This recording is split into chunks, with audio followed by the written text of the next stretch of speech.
My topic is female orgasm. Nicole Dadone, the founder of a company called One Taste. Something we play with at One Taste is perhaps no means not right now. So the best thing I can tell you, no doesn't exist. you want to know the real way to deflect our wording. It's to turn on 100%, because then there's nothing to... This cult manipulated these women into letting guys essay them. Another member was forced to recreate her essay incident. She was R-worded while her perpetrator kept telling her, "You're so beautiful." So One Taste allegedly set up a situation in which she would be performing on a man and a whole group of One Taste members would be standing in a circle around them and they would all say in unison, "You're so beautiful, you're so beautiful, you're so beautiful." The cult leader, she got a bunch of people surrounding her to keep repeating the phrase that that woman's assaulter said to her when she was little. She's basically using SA to sell her product.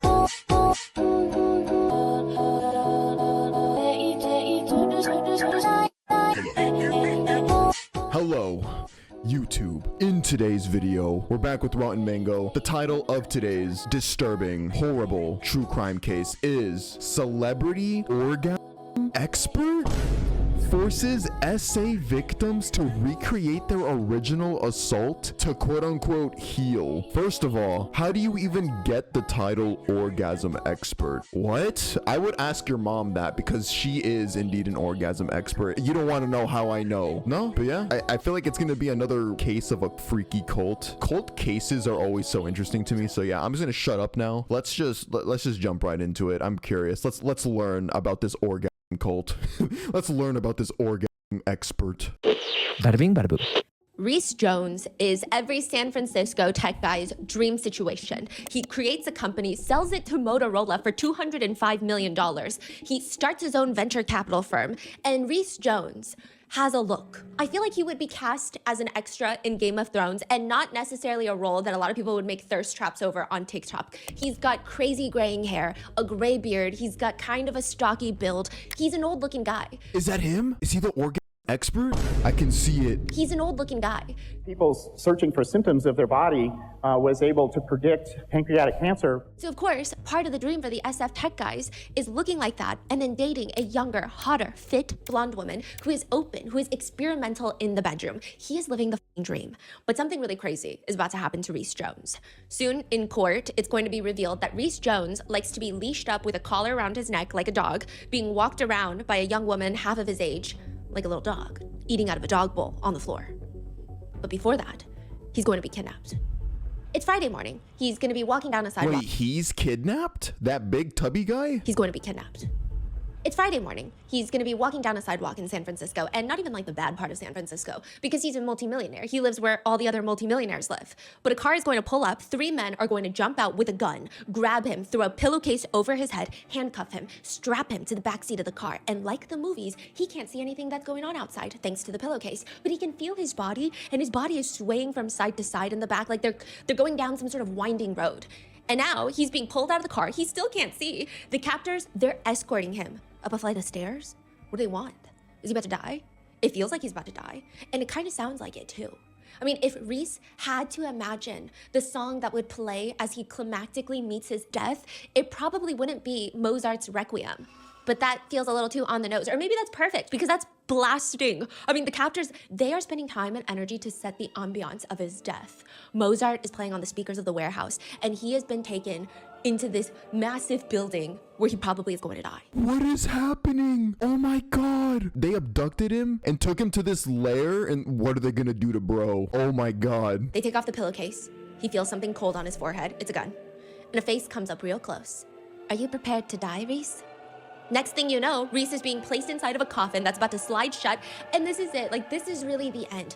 All that work, creating the massive tech company, exiting, becoming richer than anybody really needs to be, all for what? To die listening to Mozart, and it's muffled because he's trapped inside this coffin, and the lights go out. And when Reese opens his eyes again, the coffin is open, his eyes are adjusting to the light, or maybe it's heaven, I don't know, and there's an angel, standing dressed in white, standing above the coffin. Is this freaking for real right now? Brother Jones. Hell is not just a location in the universe. What does that even mean? It's a location in your mind where you relive your sins. Follow me. It's like the... Wait, what's gonna happen to him? I'm scared for him. Is he about to get violated? It's like the Scrooge. Reese gets up and is led through different rooms of the warehouse. 7 rooms to be exact for the 7 deadly sins. The first one, lust. Women, lots of women, dressed up as a schoolgirl, a cop, a nurse, a maid. There's piles of intimate magazines, Playboy, Penthouse, all over the floor. There's TV screens filling the room, all playing X-rated scenes. Reese must now fondle the woman. The angel encourages him, or demon, I don't know, okay? Go ahead, collect the sin of lust. Imagine somebody dressed as an angel going, "You, sir, fuck that woman. Fuck that bitch." Reese is forced to lay down on a bed filled with money, and angels show up piling more and more things on top of him. Consumerism, clothes, makeup, just all this trash weighing him down until he begs to be freed.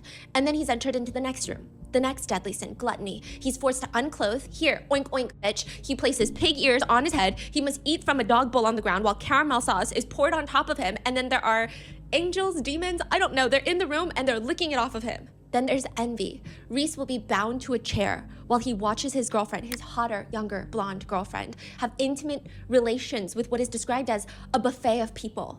She's saying unspeakable things that are spoken, like, "It would have been so good if you were my boyfriend Reese, but because it's you, it's even better." And after going through the 7 deadly sins, Reese Jones is going to be reborn, alive, in the human world, where he's going to be escorted to a rooftop deck, and dressed in white, just standing there, looking out into the distance, is this hotter, younger, blonde woman. Who is that? She turns around, and Reese will likely smile, because it's his hotter, younger, blonde girlfriend. Happy birthday. All of this, the kidnapping, the 7 deadly sins, everything is an elaborate birthday present for tech giant Reese Jones. That's what you get when you're worth $200 million. And your girlfriend is the founder of One Taste, a company that helps women meditate by helping them achieve their big O's. And soon, Reese is going to be wrapped up in one of the strangest potential trafficking cases. And Nicole Daedone, a wellness company CEO, is going to end up in the same prison as none other than a peer of hers, Ghislaine Maxwell. Ghislaine Maxwell, the right-hand woman of Jeffrey Epstein? Honestly, not gonna lie, chat, when I heard that the first 2 people that we just learned about, like that whole weird thing with the angels, when I heard that they were worth hundreds of millions of dollars, it kind of clicked to me. Only when you get to that level of wealth do you begin to get into this weird shit. Do you guys agree? I swear to God, every time you hear about these weird, elaborate, freaky stuff, it's always rich people, like giga rich people. So with that being said, let's get started. Did you know that you can only work 4 hours in the entire week? Not 40 hours, I'm saying 4 hours, and you can still get paid and live your best life. You can travel all over the world. That is what everybody who bought the book 4 Hour Workweek thought that was gonna help them achieve. It is probably one of the most well-known, most read self-help books out there. It's been translated into 40 different languages. One glowing review of this self-help book reads, biggest takeaway from the book, most of us have the idea that we're supposed to work until we're 60 and then retire and then live a good life. Tim does a great job pointing out how backwards that idea is and gives lots of suggestions for how to change your life to accommodate. He calls those who have done so the new rich. They are rich in life, which is not related to being rich in dollars. Another review, not glowing, reads, there's a chapter titled The Low Information Diet. Tim, the author, admits that he doesn't bother staying informed about the news or any other kind of current events, even to the point that during election seasons, he simply just asks his more educated friends about who they're gonna vote for and then just votes for those candidates. I'm not even kidding you. He justifies this by saying how the time it takes you to know, learn things is time that could have been spent running a business on autopilot or having fun. So basically they're saying it's best to just stupid max.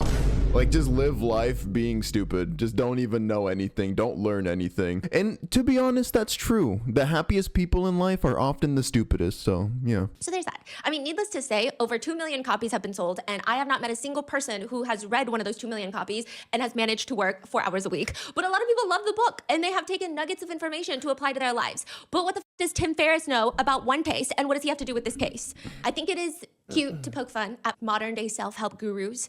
Tim Ferriss seems to be one of the less controversial ones from what I can see, which basically just means he has no allegations of SA against him, okay? He doesn't think women are created to procreate and populate the planet. At least I don't think so. I mean, he just seems like he's really into cold plunges, biohacking, and productivity. Nah, he's got to be weird. He has skeletons in his closet. He looks like every other rich millionaire, billionaire. He's bald. He's hiding something. He's also a victim of childhood SA himself. So just before we get into the next part. Okay, never mind. I take it back. Before we get into the next part, I have no doubt that Tim Ferriss knew nothing about what's actually going on inside, in the depths of One Taste. I think he just... One Taste is a company. Yeah. Okay. He just gets involved and makes it a bit more public, mainstream. He's one of the few people that was talking about One Taste, that made it more mainstream, that had more people talking about One Taste, and that's why we're talking about it. So with the success of the 4 Hour Workweek, Tim Ferriss starts his newest endeavor. It's another self-help book called 4 Hour Body. It's cheeky. Okay, so Tim Ferriss, the productivity guru, productively helping every single person out there feel unproductive, is going to get a lot more personal in this book, where he has this whole chapter dedicated to the fact that he's on a date with a 25-year-old yoga instructor who's hot. I don't know why her age is important, but it intrigued me, so I Googled it. He was 33 when the book came out, so I don't know if that's an age gap that he wants us to know, but it's an 8-year-old younger yoga teacher, and they're eating French food, drinking champagne, and she just blurts out to him that she's never had a big O in her life. Her entire life, she's never experienced it. She's slept with people, never had the big O. That's quite the thing to blurt out at dinner to like your new boyfriend. I've never I've never busted before. Like randomly. Way to be subtle. And he says, quote, I've never won the Powerball lottery, but I felt like I just had. What? Yeah, so self-help guru decides to take it upon himself to not be, he writes, so it came to be that I made her a drunken promise I would fix her inability to owe, not that night, not necessarily through me, but somehow. That is how he goes on a quest, a journey to talk to female O experts. And he comes across the big OM. She calls it the OM. She doesn't call it the O, she calls it an OM. The OM expert, Nicole Daedone. Okay, for the sake of the rest of this video, so I don't have to keep censoring myself when editing, I'm gonna start saying O as well, or like OM. I'm not gonna say orgasm anymore. The OM expert, Nicole Daedone, the founder of a company called One Taste. He reads her book called Slow Sex. Tim Ferriss writes about Nicole Daedone's book. This should be required education for every man on the planet. Another self-help guru, Tony Robbins, yeah, though much darker of a figure considering he's got all those essay allegations against him, but he says he even recommends the founder of One Taste her new book to all of his friends, including somebody who, quote, desperately needed it. Even Khloe Kardashian, in a blog post, wrote that everyone should read One Taste founder's book. Dude, they got a Kardashian to endorse them. What the hell? Gwyneth Paltrow had a whole podcast with Nicole Daedone, the founder of One Taste. Dude, wait, Gwyneth Paltrow was in the last video we made. The horse girl that died. She is everywhere in all of these freaky spaces. And it's all run by this hotter, younger, blonde woman, Nicole Daedone, who was a former Buddhist. I thought I was going to be a Buddhist nun. That was the route I was headed to. When you say hotter, young, why is it hotter, younger, blonde? Hotter, younger than Reese Jones. But she's just a hot, young blonde woman. Okay. And she was a former wannabe Buddhist. Who the hell is Nicole Daedone? Why are all these celebrities and self-help gurus praising Nicole Daedone? And what the hell even is One Taste? My topic is female orgasm. There is a library near the water in San Francisco. You can't get in because it's a private residential property. The bookshelves are probably filled with books. Perhaps Tim Ferriss's books make an appearance. Maybe it doesn't. Who cares? Nobody's paying attention to that anyway. Why would you when there's a naked woman in the room? It's kind of an odd environment. There's chairs lined up, kind of like a personal book signing at someone's house in a home library, but instead of a podium, there is a massage table, and the massage table is facing the small crowd. So it's not sideways, horizontal, where you can see the body being massaged. It's facing the crowd. And there, laying there, just full butterfly legs spread open, is Nicole Daedone.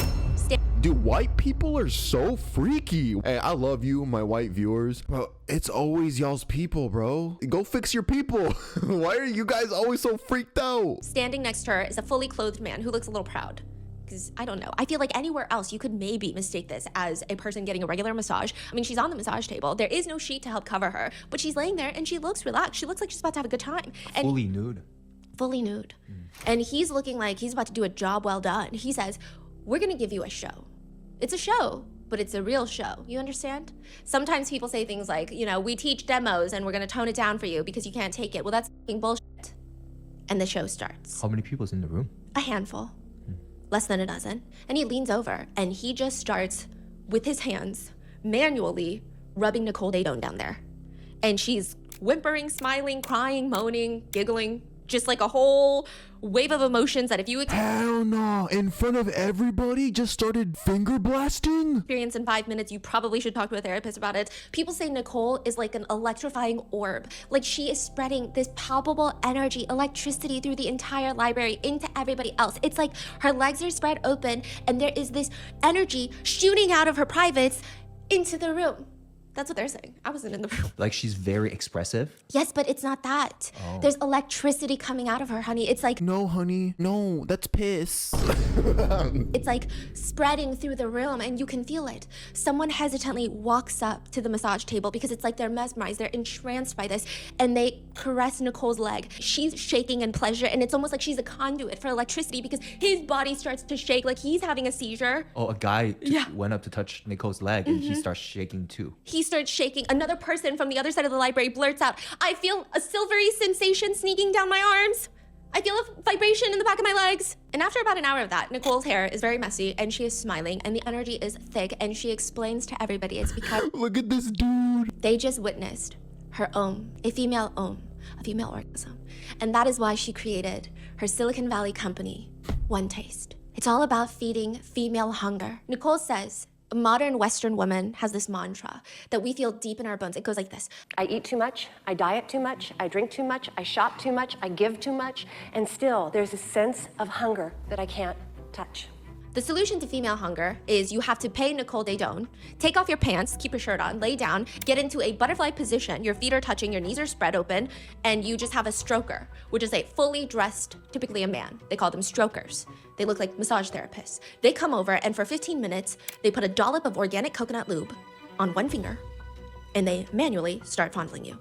It's not sexual, it's therapy, it's meditation. Om is O-M, orgasmic meditation. Just get a toy. What? It's like glorified rich people prostitution. They make you do these stupid poses and then they try to make it seem all fancy. But at the end of the day, you're just paying to have somebody rub you down there. Like, what? It's like you go to a yoga studio and instead of doing yoga, you lay there and the male stroker who's trained by One Taste comes over for 15 minutes, performs an om on your privates. You don't even know each other's names. You don't get to know one another. You don't go to dinner first. It's a clinical service that is going to change your life.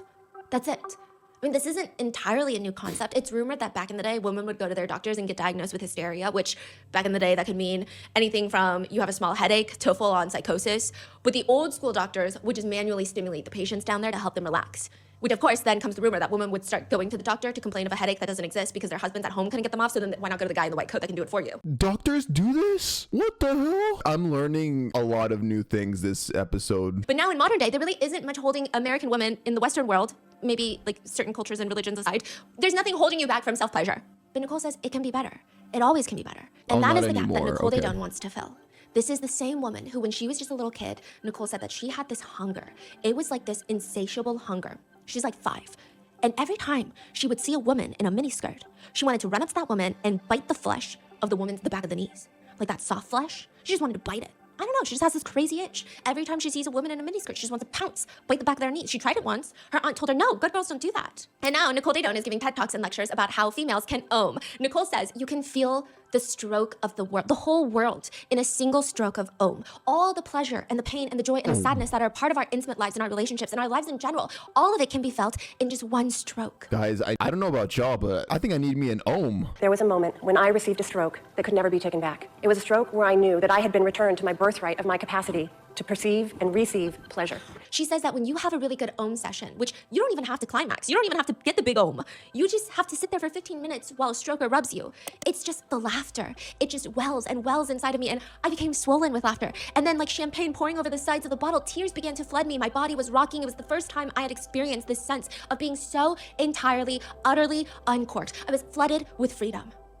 So is it like a special type of massage versus like self-pleasuring? Like Yes, she says it's very specific. It's not the same as self-pleasuring. So when Oh, you okay. So it's not just like normal self-pleasuring. I mean, bro, it's an ohm. It's spiritual. It elevates you to the 4th plane of existence.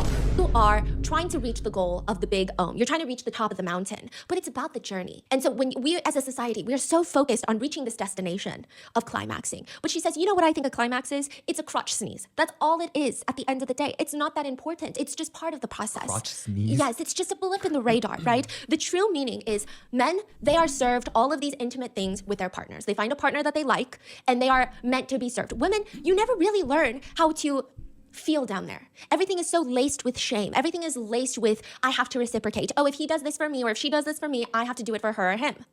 But this is true meditation. You lay there for 15 minutes. Nobody expects anything in return. You don't have to sit there and perform and say, oh, you're so good at this. You don't have to scream and like pretend that you've reached the destination when you haven't reached the destination. And you just get to experience. And it's almost a meditative getting back in touch with your feminine state. So many people want to hear Nicole Daedone talk about One Taste, her company and the practice of Om, that she's able to book out a 1,400 person conference hall at the Regency. I mean, that part is valid, not gonna lie.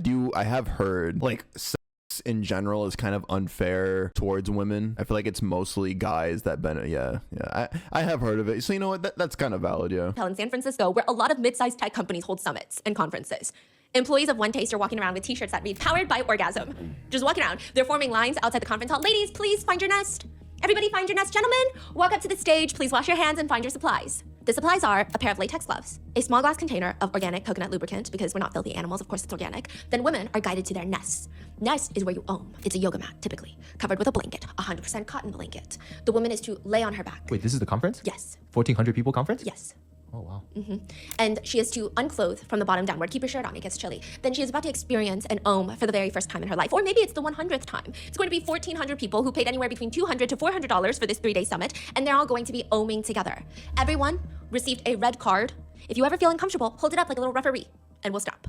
But nobody does. There's 1,400 people, so is that 700 women? Pairs. 700 pairs? Yes, but a lot of men pay to get in too. Right, but are people coming in as a couple to do it together? No. There's actually one journalist who went in, and she was writing for the now defunct website Gawker, but she went into the conference to write about Nicole Daedone, and One Taste, she was a journalist. And they were just like, you want to try an Om? And so she was like, that's not what I'm here for. And then she tried an Om. From a stranger? Yeah. and then she tried an Om. Miku, cover your ears. You don't need to be hearing this. Get the fuck out of here. That's not what I'm here for. And then she tried an Om. From a stranger? Yeah. Huh. You know, it's a 3-day conference. They have other things. It's not just 3 days of circle jerking. I'm sorry, how did she describe the experience, or what's her takeaway? Oh yeah, we're gonna get into it, yeah. But it's a 3-day conference, lots of speakers, Naomi Wolf, Dr. Sarah Gottfried, Robbie Richmond, he's the former culture strategist at Zappos. I think they're the ones that do the shoes, right? They're all gonna be there to speak. Brian Friedman, the producer of A&E show Intervention. I mean, the promotional website for this conference reads, the Om Conference is a gathering of like-minded people who are passionate about exploring the power of female orgasm and everything that goes with it. Some people do yoga, some people meditate. We Om, and so can you. The regular ticket price for this event is $795, but you can purchase your ticket today and you pay only $795 to Om? I want to Om. The regular ticket price for this event is $795, but you can purchase your ticket today and you pay only $395. That's a 50% discount. Take advantage of the special offer today. The ticket price will be increasing soon. Buy now. To be honest, it is crazy to think that most people don't purchase this ticket with the hopes of Oming. And there's going to be this whole delicate dance around it, because like, what do you mean you're just gonna Om in public and people are around you and there's like another woman just an arm's throw away, and these are people that you just met. Oming You're in gonna find public. an Om partner. I'm gonna Om at the playground. Whoa, chill. What the fuck? People that you just met, you're gonna find an Om partner in a sea of strangers. One Taste staffers are reassuring everyone, though. It's not unusual to get stroked by somebody you've only just met, because it's not sexual, it's clinical. You might even get stroked by someone and then realize, I'm so sorry, what was your name again? But all of this is helping, and we have things like safe porting. So the strokers, a lot of them have been trained, or a lot of them have come to this conference and they learned how to stroke, and they will always get consent beforehand, obviously. But throughout the process, the person getting stroked, all women, are the ones leading. No men are allowed to get stroked, because it's a female practice. And, you know... Oh, fuck. I can't. Men can't participate. Damn it. I was born the wrong gender, bro. Fuck. Men can't Om. Miku bought an Om? Wait, she did? That's not appropriate. She's only 16. Did you use my credit card to buy Om? Nasty bitch. Just know that Jesus is watching you whenever you do what you did. No men are allowed to get stroked because it's a female practice. And, you know, if they say they don't like something, the stroker must immediately fix it. Also, the stroker is not allowed to complain or say, oh. They can only say, thank you for letting me know. And if the stroker is going to change positions or place another hand on the thigh or to start going faster, they're going to announce it out loud to the woman, such as, I am going to give you some grounding pressure now. You will feel my hand on your thigh. You're also heavily encouraged to speak out what you feel during the Om sessions, even if you're just witnessing it. So it has to be in neutral terms, though. So the stroker will say things like, the color is very coral. You don't say pretty. You don't say wrinkly. You say neutral terms, because everything about this is neutral. It's not laced with, oh, well, it could be prettier, or it could look like this. It's supposed to be just clinical. This sounds like a really weird role playing that they're doing. Yeah. Like, just because you say it's clinical, Yeah. does that mean these guys there working as a healthcare worker? Like, that's kind of off. It's very confusing, and like you can see, it's very ripe with the ability of abuse, these types of environments. And one person just says, watching these demonstrations, I mean, it felt like my body was getting sunburnt. And there was this soft just arrow that was stopping my breath. Other people who have witnessed watching other people get Omed say, there was a moment where I felt like my body was a shell. It was hollow, and I felt this white substance filling up from inside of me and inflating my chest up, and it blew me up like I was the Michelin Man. The 3-day conference turns out to be a massive success. Even the Gawker journalist who got roped into doing an Om, she says, oddly, it was thrilling. Like, it was thrilling. She could see the appeal. And when she got home, there was almost like this feeling of being done from a drug binge because there was so much excitement and it was so, everybody was turned on and there was this energy, and she tried to talk to her friends about it and nobody got it. They were all like, is this a cult? Like, you're weird. Why did you do that? Her friends are just like me. Dude, from the beginning of this video, I thought this was some cult stuff. Is this a cult? Like, you're weird. Why did you do that? And so now she just felt so empty. Like, she was hung over from like the 3-day party of her life and she didn't know how to even operate afterwards. How long was like that one session that she did, or all of it? 15 minutes. But the whole thing only lasted 15 minutes. But they have multiple sessions of 15 minutes. Sometimes during the OM conferences, they'll do 15 minutes and then they'll just partner swap. I don't know why, okay? But they'll just partner swap and then there's just a new stranger and you're doing another 15 minutes. One woman says, just the idea of like dropping my pants in front of a stranger, you know, I actually almost left. But then at the last minute, I basically was like, fuck it, you know, I'm here, I'm gonna do the thing. And once she did it, she said, fuck it, I'm gonna own. Like, that was incredible, terrifying and incredible. And then all I knew was like, I want to do this again. Another person says, after my first OM, I felt baffled, confused. It didn't really feel like self-pleasuring or anything I'd ever experienced before. It didn't even feel like, it was just something new. I wanted to scoff at it. I wanted to brush it off and explain it away, but I had to admit that something unexplainable was going on, something great and unexpected. During the group sessions, one former participant says, it was just crazy to hear how many different sounds that the women around me were making. It just felt incredible. I just felt really good about myself in a way that I never had before. Others say that they skipped doing the OM with a stranger and just had an OM with their long-term partner. And one woman says, at first, I would always rather have been like, I'd rather have an intimate relation or do something for him that would make him feel good so that he would like me more. And it was very challenging for me to just lie back and feel. I had this fear that when we were OMing, he would realize he didn't love me, but the opposite happened. I've never been able to trust a relationship this much in my life because now I don't have to guess how he's feeling. I can feel how he is feeling. One staff member told a participant, I watched you OM and you sounded like an orchid blooming for the first time in 150 years. Another person says, listen, it's not even that intimate, okay? She says, I heard you I had a own. sense of energetic movement in my limbs and the core of my body. I felt more relaxed, more alert at the same time, more clear-headed, cleared my brain fog, gave me energy. It's better than coffee. Another says, I would rather stay in a cave and OM for a week than go on an all-expenses-paid trip to Paris. I just kept wanting to do it again and again and again and again and again. One woman burst into tears at the end of the OM session, and Nicole Daydone walks up to them. Why are you upset? Because I don't want this to end. These strokers with like a Stephanie's husband. So these strokers. strokers, do they have different trainings or? So some of the strokers have different trainings. The employees of One Taste, they paid up to $100,000 themselves to learn coaching classes to how to become master stroker. That is the top level strokers, a master They have titles for the level of stroker you are. to how to become master stroker. That is the top level strokers, a master stroker. And they work for One Taste. And then at these seminars, most of the people that are doing the stroking, they're just people that paid $200, $400 to come to this 3-day conference and they just spent the past 24 hours learning how to stroke. And now they're performing their first stroke on a stranger. Fascinating. Okay. Yeah. Joanna Van Vleck is a very successful businesswoman. She started the Trunk Club, where you get your own personal stylist to send you clothes via a trunk every month. Her company sold to Nordstrom for $350 million, and she is now here at the One Taste conference. Van Vleck says about One Taste and OMing, at first I was like, ugh, this is gross. I was ultimately scared. It's vulnerable. Sometimes I still lay down to OM, and I'm like, what the f is this? If there weren't such incredible benefits, I would not lay down and have a man stroke my genitals. I just wouldn't. But OM is fuel, we call it, you know, tired and wired. Most women are tired and wired, and OM is the exact opposite of that. It's like eating breakfast. That's what we eventually hope. Instead of a latte, women will have an OM, because that is what regulates your body. An OM for breakfast, you know? One Taste is the whole foods for sexuality, the organic, good-for-you version. The overarching thing, OM, is just part of the wellness. Everybody starts clapping. Next on stage, enter another big name in the business world, Robbie Richmond. He was the former Zappos culture strategist, very successful. He's a very well-known guy. Tony Robbins was amongst his client list. Anyway, he gets up on the stage, and he says that One Taste told him, you need to get your beast out of you. We gotta get the beast out. Wake your ass up, because it's time to go beast mode.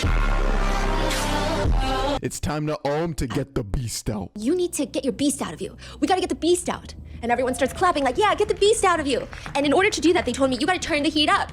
People are clapping, yeah, you gotta turn the heat up. That's how you get the beast out. I was in therapy for 6 years for anxiety. And he says, nobody ever suggested to me that maybe you're just turned on. Everybody's clapping, the crowd's going crazy. They're screaming and cheering like, yeah, you're just turned on. He says at One Taste, they helped him more than 6 years of therapy did. Quote, it wasn't just intimate relations, okay? It wasn't just that. It was, I went into the room with this girl and I had this desire to just rip her limbs off. What's happening right now? Suddenly the cheers stopped. It was interesting because I felt it all. Bro, She felt it too. just like me. Bro, you just know? like me. And the interesting thing was I was barely touching her. Ooh, that, everyone is like, okay, what? He continues, it was this feeling like religion. And as a person who studies culture like me, you know, that's one of the highest echelons. Religion involves the full body, the full spirit experience, and it's got its articles of faith, the principles of OM that blow my mind, principles that apply to life, not just orgasmic meditation and this lifestyle I'm starting to see. It resembles a monastery, except rather than deprivation, it's acceptance, it's desire, pleasure, freedom, it's connection. The cult-like rhetoric right after dismemberment fantasies was very hard to digest for the crowd. I will say there were multiple awkward moments during the 3-day conference where everyone was like, ooh, maybe this is not what I signed up for. She owned without me even touching her. Yes. It's recorded or? There's lots of archived articles about this, as well as some small recordings, but not much. So what is he doing there? He's a stroker? Yes, he's a firm believer of one taste. A lot of huge... So how does that help him though? Oh, yeah. What's in it for the men? We're going to get into that. Okay. There's a whole... Oh, wait. The way she pointed that out, I bet the men definitely just took advantage of this just to get some nuts, or just to be perverted and see girl parts and to touch women and to... Yeah, I can definitely see men exploiting this. What's in it for the men? We're going to get into that. Okay. There's a whole what's in it for men. Just you wait, okay? Now, One Taste marketing is focused on being tight. Pun intended, tight around the edges. It's about marketing OWN to be as friendly for the masses as possible. So dismemberment fantasies, that's not as marketable, okay? One Taste has all the markings of a cult. They even have communal living buildings where a lot of One Taste members and employees will live together. Nicole used to live there. A lot of One Taste members still live there. They call it the warehouse. That's where they eat, breathe, sleep One Taste. So they usher him off the stage and they continue with more speeches. And it just feels like minus the dismemberment talk, a legitimate tech conference for a startup. Later, when asked about the cult allegations, Nicole Daydone responds, if I were a person out there and I heard about a group of people who were living together and were doing this practice where they were stroking privates, I would probably think the same thing, because I wouldn't have any context to understand, because there is no context for connection in our culture. There's no context for any kind of female pleasure. There's no kind of context for sexuality within a rigorous practice. These things, as far as I know, have never really been explored skillfully. Anytime it's been explored, it's just been sort of on the fringe. And that's one of the reasons why I absolutely wanted to bring it to the mainstream. One of the reasons why I want to bring it there is so that we have checks and balances. Really, the model is Wikipedia, where everybody gets access and everyone puts their part in. Not literally. So it's definitely a cult. It's so dark and weird and scary, and it needs to just be out. It needs to be out in the open. Cult leader corrupted by money and power. I just want to say that's patently not true. It sounds like a cult, but with extra steps, and like you want to pretend like you're something more than that. Like, just say what it is, bro. It's a sex cult, and you guys wanted to have freaky G parties. Yeah, like, even look at her. Like, come on, this is the face. Like, it just screams, I'm a cult leader. Nicole Daydone is a very interesting kind of woman. I mean, I will say that she is a pretty charismatic speaker, more so back during the prime of One Taste. That has nothing to do with youth or looks, just like the prime of her career. She writes in her book, Slow Sex. When I first tell people I make my living teaching the art of slow, intimate times, I get to watch an entire weather system cross their face in a matter of about 5 seconds. First, I see surprise, then curiosity, then embarrassment about their curiosity, then fear that I can see their embarrassment, and then finally, courage to proceed. You know, I teach a practice called OM, I tell them. It's a way that any man can bring out the big OM in any woman in just 15 minutes. Nicole says, I teach people that OM is really no different than when my Uncle Bob taught me one summer afternoon when I was 12 years old. You're kidding me. Of how to really taste a tomato. Oh, wait, was that clickbait? I think that was clickbait. I think we got clickbaited. Nicole says she grew up in California. Her uncle becomes a wannabe tomato farmer. And the first basket of heirloom tomatoes, he shows up at her house and is like, hey, sister, Nicole's mom, you got to try my tomato. And Nicole's mom is complaining, Jesus, Bob. Not nice, Stephanie, not nice. Tomatoes, they're like all the rage now. They weren't back then. Uncle Bob takes a big, juicy, lumpy heirloom tomato with a wart and all out of the basket, bites into it like an apple, and there's just tomato juice dripping down his chin into his beard. And then he pushes a fresh heirloom tomato at Nicole's mom. Nicole's mom is like, absolutely not. He gives it to Nicole, who hesitantly, curiously, cautiously, nervously takes a bite of this tomato, and she describes it like any 12-year-old would describe their first experience on ketamine. She says rich, earthy, dense. Words a 12-year-old has never spoken. The taste of minerals, where previous tomatoes have been porous, spongy, common. This tomato was pure saturation. It was as if the tomato itself had a built-in speed limit. It was not possible to eat it quickly and forget about it. This tomato took command. There was no mistaking it. This was a tomato. She wrote that in her book? Or? Yeah. My uncle asked me what I tasted. I couldn't speak. I didn't want to break the spell. What you taste, he prodded, as if he were a blind man asking me what I saw. I wanted to sound very smart to impress him. A difficult task when what you're describing is a tomato. It tastes warm and a little sour. It's kind of like when you lick a penny and it tastes like metal and you feel a sort of a jolt. And at the end, it makes your mouth water. It's sweet, but not candy sweet. Sweet the way skin smells. Soft. Said no 12-year-old ever, okay? But she says her uncle was proud of her and put his hands on her shoulders and gave her sage life advice that she will always abide by. Nicole, the most important thing you will ever do in this life is really, really to taste a tomato. Eventually, Nicole grows up. She's in her 20s. She's living her dream life, but she feels horribly empty on the inside when a friend approaches her with exciting news. She is going to take a course. If that's a true story, her uncle was creepy. I'm surprised he didn't essay her. Like, that uncle was on some weird timing. She is going to take a course on intimate relations. Nicole says, I was momentarily scandalized. That was something good girls like me didn't talk about. But then I was curious, then embarrassed at my curiosity, then a little bit afraid, then a little bit courageous, and I signed up for the class with her, and that was the beginning of the rest of my life. Quote, if Uncle Bob had been there, he would have been smiling.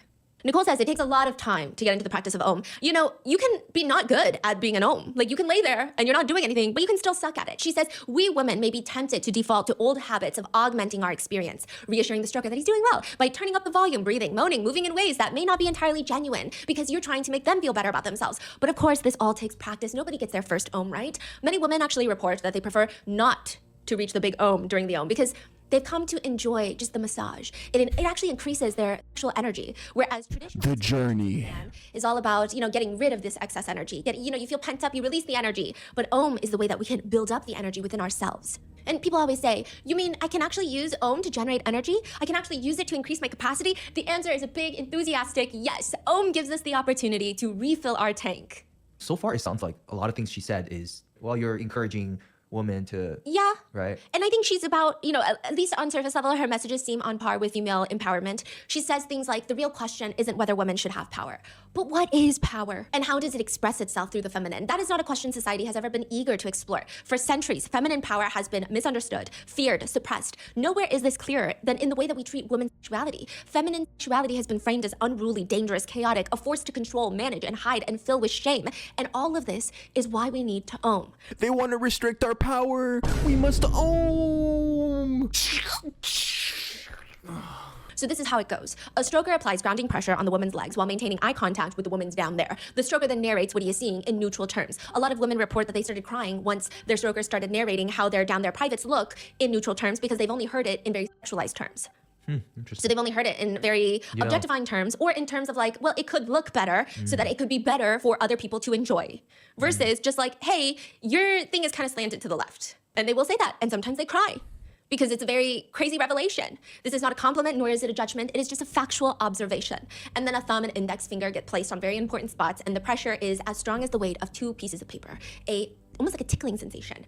Then there's a 13-minute timer, and the final 2 minutes are spent grounding, slowing down so that they can come back down from the high of the experience. 15 minutes is important because a lot of women have reported initially when they first start Oming, anything longer than 15 minutes makes their head very cloudy. They don't get mental clarity. They get very confused. And I will say there's a whole silliness to this whole thing because you're doing some of the most intimate acts with a complete stranger in a conference hall filled with more strangers with the goal of it being more clear-minded, promoting longevity and mental health. And there is a huge stress placed on the fact that you need to have 100% organic cotton blankets as well as fully organic coconut substances to rub. So like, how is this feminine power empowerment interrelated? So first of all, getting to know the female body is very important. Getting to know your own body and to be serviced without the need of servicing others in return, she says, is very important. But also, on top of that, she thinks women need to be horn dogs. Okay. So like, basically the underlying message, after I have read, I want to say at this point, I've read 4 Nicole Daedone books that she published, that she wrote. I've watched like over, I want to say like 30 hours of footage. They have a whole YouTube channel with podcasts where they just yap to each other. She has multiple different conferences that were filmed. I have watched almost still doing this today? Well, no, because she's at MDC Brooklyn in prison right now. But she was doing this for a very, very long time. And I had to consume all of that. And I will say, this is the underlying message, is women need to be horn dogs. They need to be turned on and they need to be horned up. And she says that's how you get things that you want in life, because that is your greatest power as a woman. That is your greatest energy, is to have turned on energy. And men will just bend over backwards and do whatever you want if you have turned on energy. This is your only power as a woman, really. So you need to harness that power and stock up on the power. It's like you're batterying up when you're oming, you're charging yourself with this power. She says, dude, millionaires, they just be on some wacky shit, bro. They can't be normal, okay? This is all completely explainable. Like, you're just horny, but like, they have to say this weird shit. It's charging you up, like on some Goku Dragon Ball Z shit, like I'm going Super Saiyan. So you need to harness that power and stock up on the power. It's like you're batterying up when you're oming, you're charging yourself with this power. She says, my challenge as a woman is that fundamentally any expression of appetite is shameless. I'm supposed to be small physically. I'm supposed to be small in expression. I'm supposed to be demure. If I have too big of an appetite, then I'm, I don't know, money hungry or a gold digger. Although, you know, those things aren't the more challenging desires that women have, or I'm greedy, or I'm all the things that we think women are who have any kind of appetite that makes us go to the other side and pretend that we're demure and we have no appetite. So as a woman, when desire arises in me, the shame silences me. As a man, when desire rises in you, it gives you a lot of gusto. So we need to do that. However, the biggest clientele for One Taste seems for the longest time to not be women, but to be men. I wonder why. Exactly. And it's very hard to cater to a male clientele in a place like San Francisco when all you do is say, hey, women are better than men. It's very hard to have men walk in and pay you money. It's a very small niche group of men who still will do that. So Nicole then starts catering to her male demographic. Wait, so she literally started a company to do these sessions, group sessions. Mm-hmm. That's it. That's her whole startup business. Yes. Then she headed into the wellness space with podcast, books, you know, coaching sessions. Okay. Yeah, she became one of those online course gurus. So like a lot of like tech founders, tech people. Yeah, a lot of tech guys would go because when you're in San Francisco, you're in SF, and you have a bunch of software engineers who are probably very intelligent, more intelligent than I will ever be. Maybe, maybe not. I'm just kidding. I shouldn't put myself down with these guys, okay? But Software engineers, the glaze is crazy. Like, yeah, they're smart in terms of like tech and math. Trust me, they are fucking stupid when it comes to anything else, okay? Talk to these motherfuckers longer than 1 minute, you will see they're dumb. Like they have like no social awareness. It's just bad. Yeah. I shouldn't put myself down with these guys, okay? But they have not touched a woman because they spent a greater part of their lives studying. Right. So there is appeal for Yes. certain demographics. So they all show up. And that leads to a very big problem in One Taste, which is how do you get women? How Right. do you get women for these paying men to stroke? And that is partly the reason she is in prison right now. When I'm hearing this, right, it sounds like, yeah, I can see how some woman does want to solve these problems. So it makes sense. But then when you say all the guys are joining, I guess reality is that you can say whatever the hell you want to say. People are just going to come in with their own. I know what you're trying to say because everyone has been thinking it. People are going to come in just trying to see a vagina, basically. We could say all these things and make it pretty, but ultimately the main clientele are just dudes who want to see a body part. Yeah. The question is, most women, are they here for the reason of what she's promoting? From what I can tell, after all of like the rabbit holes that we've gone down from One Taste, if I had to break up their clientele and who's joining One Taste, is you have a large group of guys.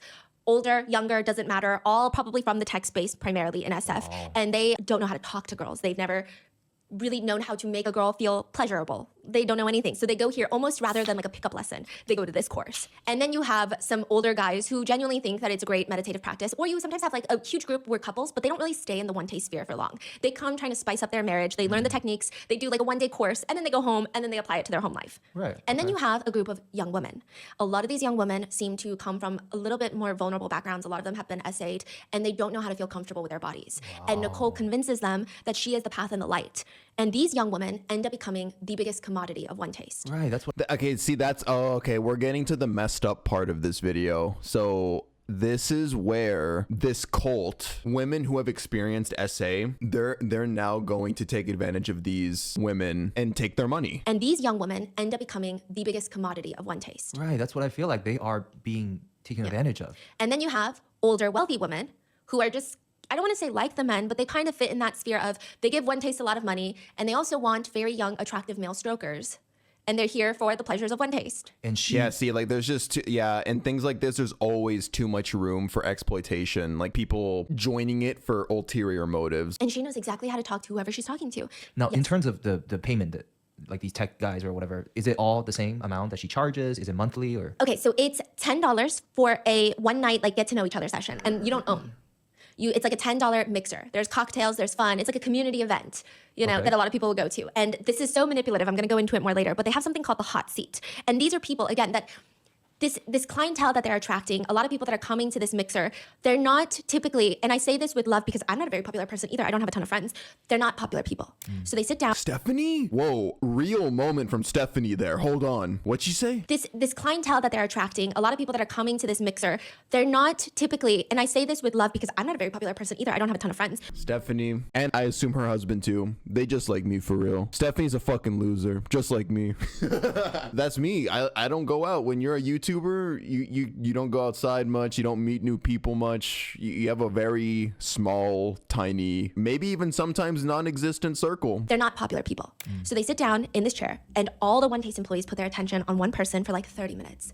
And this one person feels a high, because usually when they try to talk to their coworkers, they try to talk to people, everyone gets distracted halfway, they're looking at their phones. They're just maybe not the most entertaining people, but for 30 minutes, they had 10 people just captivated by them. And in the very back, there's a salesperson taking notes down of every single person's biggest insecurities. They'll ask you during the hot seat, they'll ask you, what do you want? And then you'll say, I want to be successful in life. What do you want? They keep asking you, what do you want, over and over and over again, until it boils down to your biggest insecurity and your biggest desire in life. And that salesperson in the back is typing it all down in a laptop. Then you leave. After paying $10, you leave. Then they call you. And they say, hey, didn't you have so much fun last night? Well, why don't you come back for a one-day course? Instead of $10, it's $200, and you can spend like 8 hours with us.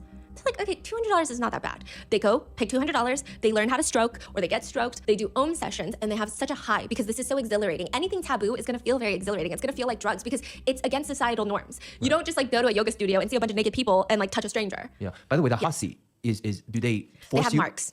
Oh, so they're looking in the room. They're like, I want to target that new client. Who looks like they have money.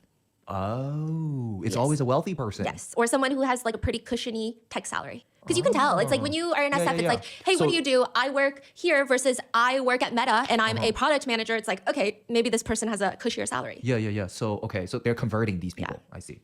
So then you have a $200 day pass, day course, where you learn how to stroke. And you're so like exhilarated from this experience. And before you can leave, you get signed up for a $3,000 weekend course. And then you've already invested $3,000 and the weekend is so exhilarating. Then you sign up for a $16,000 week-long course. Then you sign up for the master coaching program that's $60,000. $60,000 to Ohm. Dude. $60,000 There are victims who are like $100,000 in debt. in debt. And they are considered employees of One Taste, but they don't learn how to be an employee of One Taste for free. They're in debt. That's why they. Yeah, no, I don't want to Ohm that bad. And she starts catering to the men as well. And she'll meet in the middle. She'll say things like, women are trained to see men as projects to fix men, right? We're taught that men are dumb and fundamentally these bumbling guys and they need us to fix them. But what ends up happening is then all of a sudden you hear these women who say, I feel like I'm a mother, I'm mothering him. And then they lose their turn on. They lose their turn on. And this is like a noun. They lose their turn on. And so we begin to worry about guys. Oh, he's not feeling good and all these things. And they're usually just projections onto them rather than lighting up the kind of turned on masculine power that they need. She's got these very weird takes that she'll do during these one-day seminars. This is how she ropes in the masses, because when you go in too strong, too fast, it's a lot. So she'll slowly lead the men in. You know, I meet so many fantastic women who are smart and sexy and witty and charming, and women with charisma and who work a 10-hour day and then throw a dinner party for 8 without as much as a nap. I mean, women, it seems, who can do anything except find and keep their man. They watch the man that they desire fall desperately in love with women who aren't as smart, who aren't as sexy, who wouldn't know the first thing about choosing the right wine to go with the chicken. Women who have accomplished nothing at all with their lives. Why her? And when the men come up here and they start talking about their feelings, and women ask this question, they are momentarily stunned by the men's response. It's simple. The guys point out the woman they go for is the one who is nicest to them. So she starts encouraging all the women in the class to be nice to men. Start with one moment of genuine appreciation and feel your way from there. She says, you know, at the end of the day, men, if you're listening to this, women only want one thing, which is, quote, I don't know. competence. No, I'm just kidding. It all comes down to one sweet request. Be more you. That's it. That's crazy. When I'm me, girls run away and scream help. Stop gaslighting me, Stephanie. Come on. Show yourself to us. It's all we've ever wanted. So no okay, woman this ever. is like straight up tailoring to the guy. Yeah, because every sane-minded woman listening is like, that's actually like on the bottom of the list, okay? We just want you to know how to do one thing, one chore around the house, do the dishes, do the laundry, don't leave your socks outside. I don't know. Women were like, I will say the comments were crazy on this one. What do you mean comments are crazy? This is like after she goes to jail, though. A lot of people are like, yeah, okay, well, that's actually f***ing insane. Tell that to the prisoners at MDC. Yeah. It's just kind of not what a lot of women want. It's a little pick-me energy. I don't know how to describe it. It is what women want. Yes, I want my husband to be more him, but I also like want the world to be better too. Like it's not that easy. And a lot of people have a hard time wondering why men were going to One Taste seminars. This is why. Also, some men say they were never in relationships and they don't know how to talk to women. And so Nicole will guide them through it. She'll say things like, tell her that tonight you will use her body like a magnet. Every part of her body is going to come alive. One former male member says, one of the exciting things about the organization was, you know, compared to men teaching other men how to relate to women, you got it straight from a woman's mouth. Nicole would break down the dynamics of relationships. The man dilemma, what happens for men? They get all these ideas in their head about how to get access. So first of all, the idea is you're entering the conversation with a separate sense of self. I don't know what she's talking about. The most powerful thing you can do is get in rapport with another human being. That's what Ohm is. You're syncing up nervous systems on a biological level. When you sync up nervous systems, these magical doors open and you won't know until you have the experience, and then you will know. There's all these programs that are put into men about how to get a woman.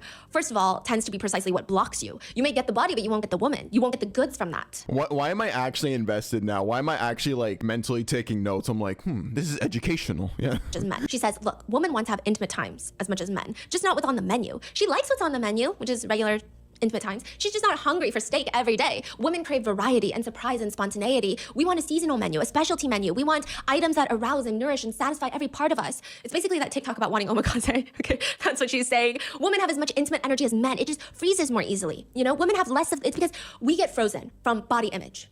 We're turned on, we're just frozen from body image. Previous relationships, something her dad said to her when she was 11, and by the time that you meet her in her life, she may be so iced over that only a trickle of that desire is getting its way through the ice. Without regular access to the warm heat of a big Ohm, the freeze gets deeper and deeper until she has no more access to get her desire at all. But really, a lot of the testimonials from men that have joined One Taste, it's all about the finger. One person says, quote, I was really surprised to discover how much energy I could feel coming through my finger. I hadn't really believed it was possible. Some just say it helped their relationship. Quote, since we've been practicing Ohm, my girlfriend is so much more turned on. I cannot believe how different it is to have intimate relations with a woman who is truly, fully turned on all the time. And it just feels like Nicole is playing both sides. She tells women it's all about them while she caters heavily towards the men. And if Nicole is anything, she is a walking contradiction. And maybe that's her appeal. Before Nicole becomes an Ohm coach, she was ready to become a Buddhist monk. Nicole was ready to join the Zen monastery in San Francisco. The only thing that she said that she would miss doing is doing it. I'm not kidding. So like any normal aspiring Buddhist, a monk, she does the same thing. She decides, I'm gonna go out on a 1-week binge. I am going to go to the craziest parties in all of SF, and I'm gonna just like do everything and do everyone, and then I'll never do it again. I'm gonna be a monk, okay? She's gonna do it all. It's at one of those parties where she's looking to do things that she runs into this guy named Erwan. And he's at this party, so naturally within a few minutes, Nicole tells Erwan her dilemma. She wants to be a Buddhist monk. She thinks that life will be really good for her, but she's also kind of like horned up all the time, you know? And he smirks and he tells her, I would like to introduce you to a practice that I've been doing. He introduces her to a practice that will soon become One Taste signature, the Om, but back then they called it the DO, the deliberate O. So after her first taste of a DO, where it's basically the same thing as an Om, Nicole ditches the whole Buddhist monk life and makes Om her entire personality, her entire life's work, until she ends up at MDC Brooklyn in the same prison that Diddy was in, the same prison that Luigi Mangione is in, and the same prison that Ghislaine Maxwell was in. Holy MCU crossover. She ended up going to the same jail that Diddy went to, that Ghislaine Maxwell went to, and then Luigi Mangione, the guy that killed that healthcare CEO. Dude. One of the most controversial things that Nicole Daedone has ever taught was nobody is a victim. Nobody's a victim. Nicole says in a training session, so I have a story and I am no victim. The problem with the victim story is it takes away your power. You know, I was talking to one of these women and I did a women's group and they were like, oh, I'm so scared to turn on because of all of these terrible men who are gonna R-word me. And I said, if you wanna know the real way to deflect R-wording, It's to turn on 100%, because then there's nothing to rape. That is crazy. So she's basically saying, guys, I actually solved rape. Rape wouldn't exist if you're just always horny. Because then if somebody rapes you, you're already turned on. They're doing you a favor. Because then there's nothing to rape. not only that, but with my experience is that a woman turned on 100% Has every single man around her bowing. You know how we have those powered by orgasm t-shirts? This is gonna be our new t-shirt. I got R-worded and all I got was a victim story. I know. I got R-worded and all I got is victim story. And she's like smiling into the crowd. She's like, I know. People are shocked. They're gasping in the crowd. And she's like, I know, this is crazy. Or it could be like, I R-worded someone and all I got was a perpetrator story. If you picture, what are those? Stick in a river and it just keeps pummeling up against something because it doesn't have a natural way to flow, that's really the experience of what we call perpetrator. My experience is that it is a pure love. So she doesn't believe in rape. No, she believes it happens, but she thinks it's psychologically deeper than that. Like the fact that men R-word, she doesn't think it's just like these men need to be locked up and like snip, snip. She thinks that it's also kind of a woman's fault that men are out here R-wording people. So she is victim blaming, yeah. She's also saying through the power of Om, her meditative practice, and paying for her courses, of course, you can protect yourself against R-wording. Not because people are gonna stop R-wording, but because there is nothing left to R-word, so how can they R-word you? I will say that there are still very wealthy people connected to One Taste and the original group, even though they seem to keep changing their names. They also seem quite litigious, which I've never been opposed to a little legal scuffle, especially the idea of seeing a ton of the people that we talk about in a deposition. I think that would bring me a great sense of adrenaline and excitement, and it would just make my week and year. But just so that we could be extra cautious, I do have to note that these are just allegations. Damn, Stephanie. Hey, did y'all just hear Stephanie? She said, talking shit about these people sometimes gets you sued. I want the smoke. I hope they sue me. Stephanie, the woman you are. But just so that we could be extra cautious, I do have to note that these are just allegations moving forward. Nicole Daedone is sitting at MDC Brooklyn, but she hasn't been charged of these crimes outright. She has been convicted of forced labor conspiracy, which does include sexual labor for the defendant's benefit, as well as coercion of performing sexual acts, but it doesn't outright include SA. Wait, so again, what is she charged for again, you said? Forced labor conspiracy, which means that you're running a company and you're coercing your employees to perform sexual acts. You are having sexual labor for your benefit as the employer. However, she has not been convicted outright of facilitating SA or just SA in general. Does she have a case pending or? No. Oh, so this is it? Yeah, this is it. So these are just legally speaking, just allegations as of right now, though I don't personally think a lot of netizens question any of the victim stories. In fact, a lot of people wish that she was charged with trafficking instead, but this is, I think, just like the ways that the laws are set up. So with that in mind, let's talk about the darker side of One Taste. Have you ever heard of aversion therapy? I feel like there's so many different therapies. There's exposure therapy, there's now aversion therapy. And it goes something like this. A guy named Mark from One Taste is really, really freaking upset. He feels like he's a victim of, I mean, honestly, he doesn't know how to put it into words. Okay, well, try to put it into words. Mark tells everyone he's really upset because two girls from One Taste barged into his room and offered themselves up to him. They were like, can we just do you? And they both start going down on him down there, like both of them at the same time. And they're like, okay, so that's SA if you didn't want it. And Mark is like, okay, but here's the thing, I did want it. Like at the time I loved it, it was great, it was phenomenal. Okay, so what's the problem? Okay, the problem is afterwards, I overheard the girls talking about how Mark was their aversion therapy. The girls were told by higher ups at One Taste to find the most disgusting, filthiest, ugliest animal on the planet and then have intimate relations with him. Like find the person where the idea of that person, even the visual idea of that person is gonna make you wanna throw up, bend over and vomit into a toilet. Go find them and have intimate relations with them. Go find the ugliest person just to do it with them? Go find them and have intimate relations with them. Aversion therapy at One Taste is when you do the most disgusting thing you can think of in an attempt to get off on it. Yeah, it's putting it simply, it's a lot more twisted and complicated than that. One Taste coaches, the amount of aversion you have equals the amount of desire that's there. Opposite sides of the same coin. The coaching program would say, our preferences are just repetitive devices that enslave us in eternal mediocrity, but we're usually too chicken shit to step into a different terrain. Basically, why do you think you're so turned off by something? Perhaps it's because you're actually so turned on by it, but mentally you don't want to accept that idea that this is something that you like. And I said, what I learned as a woman is that we have it backward. I'll have all of these circumstances, and then I'll get turned on.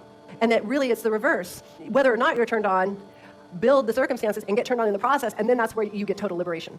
One former member describes it like this, and this is potentially going to be a controversial statement, but in a certain way, for people who have closed down, it's like you get that fix one way or another, right? So if you determine you don't want that fix in an explicit way, so they're saying like, maybe you've convinced yourself, or society has convinced yourself that watching X-rated videos is disgusting, it's vile, it's morally corrupt, right? Then you have a tendency to then go and get it by sort of a mental fixation on it. So you develop these strong, super strong anti-X-rated video fixation that becomes your life's work, you're protesting, you're writing blog articles on it. It gives you a way to engage with this thing that you kind of really need.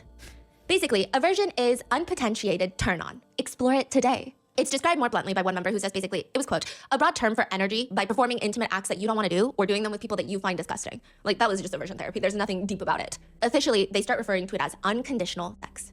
And One Taste starts leaning heavily into this. Higher up members of One Taste start giving out assignments to those underneath them. So this is like your manager at work telling you, you have a new assignment. These assignments typically revolve around doing everything possible to get rid of your aversion to certain things, acts, or people, just obliterating any sort of personal boundary that you have.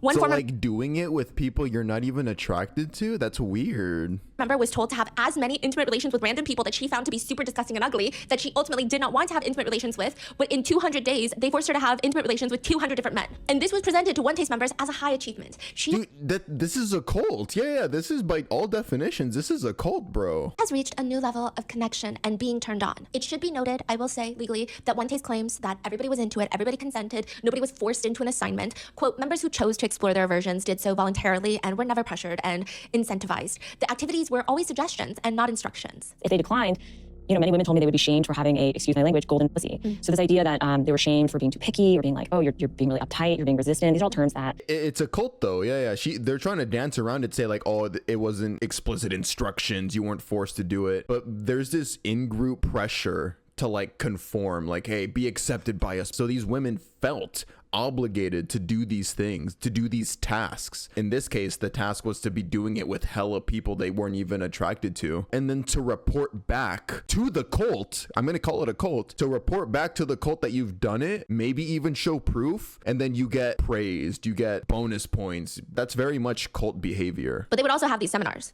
where Nicole would get up there or another higher up at One Taste would get up there and they would just look so prim and proper. Something we play with at One Taste is perhaps no means not right now.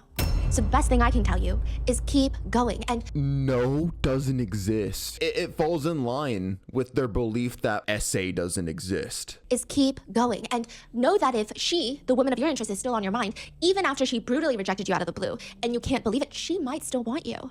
So Nicole is just coming up with these. Yeah, Nicole, like, she'll wake up and have a new idea, and then all of a sudden it becomes the new psychological method to become more connected. Connected to what? Each other, within yourself? I don't really know. I mean, at some point, she just sounds like she is my late grandmother who had Alzheimer's. Like, the ramblings are just nonsensical.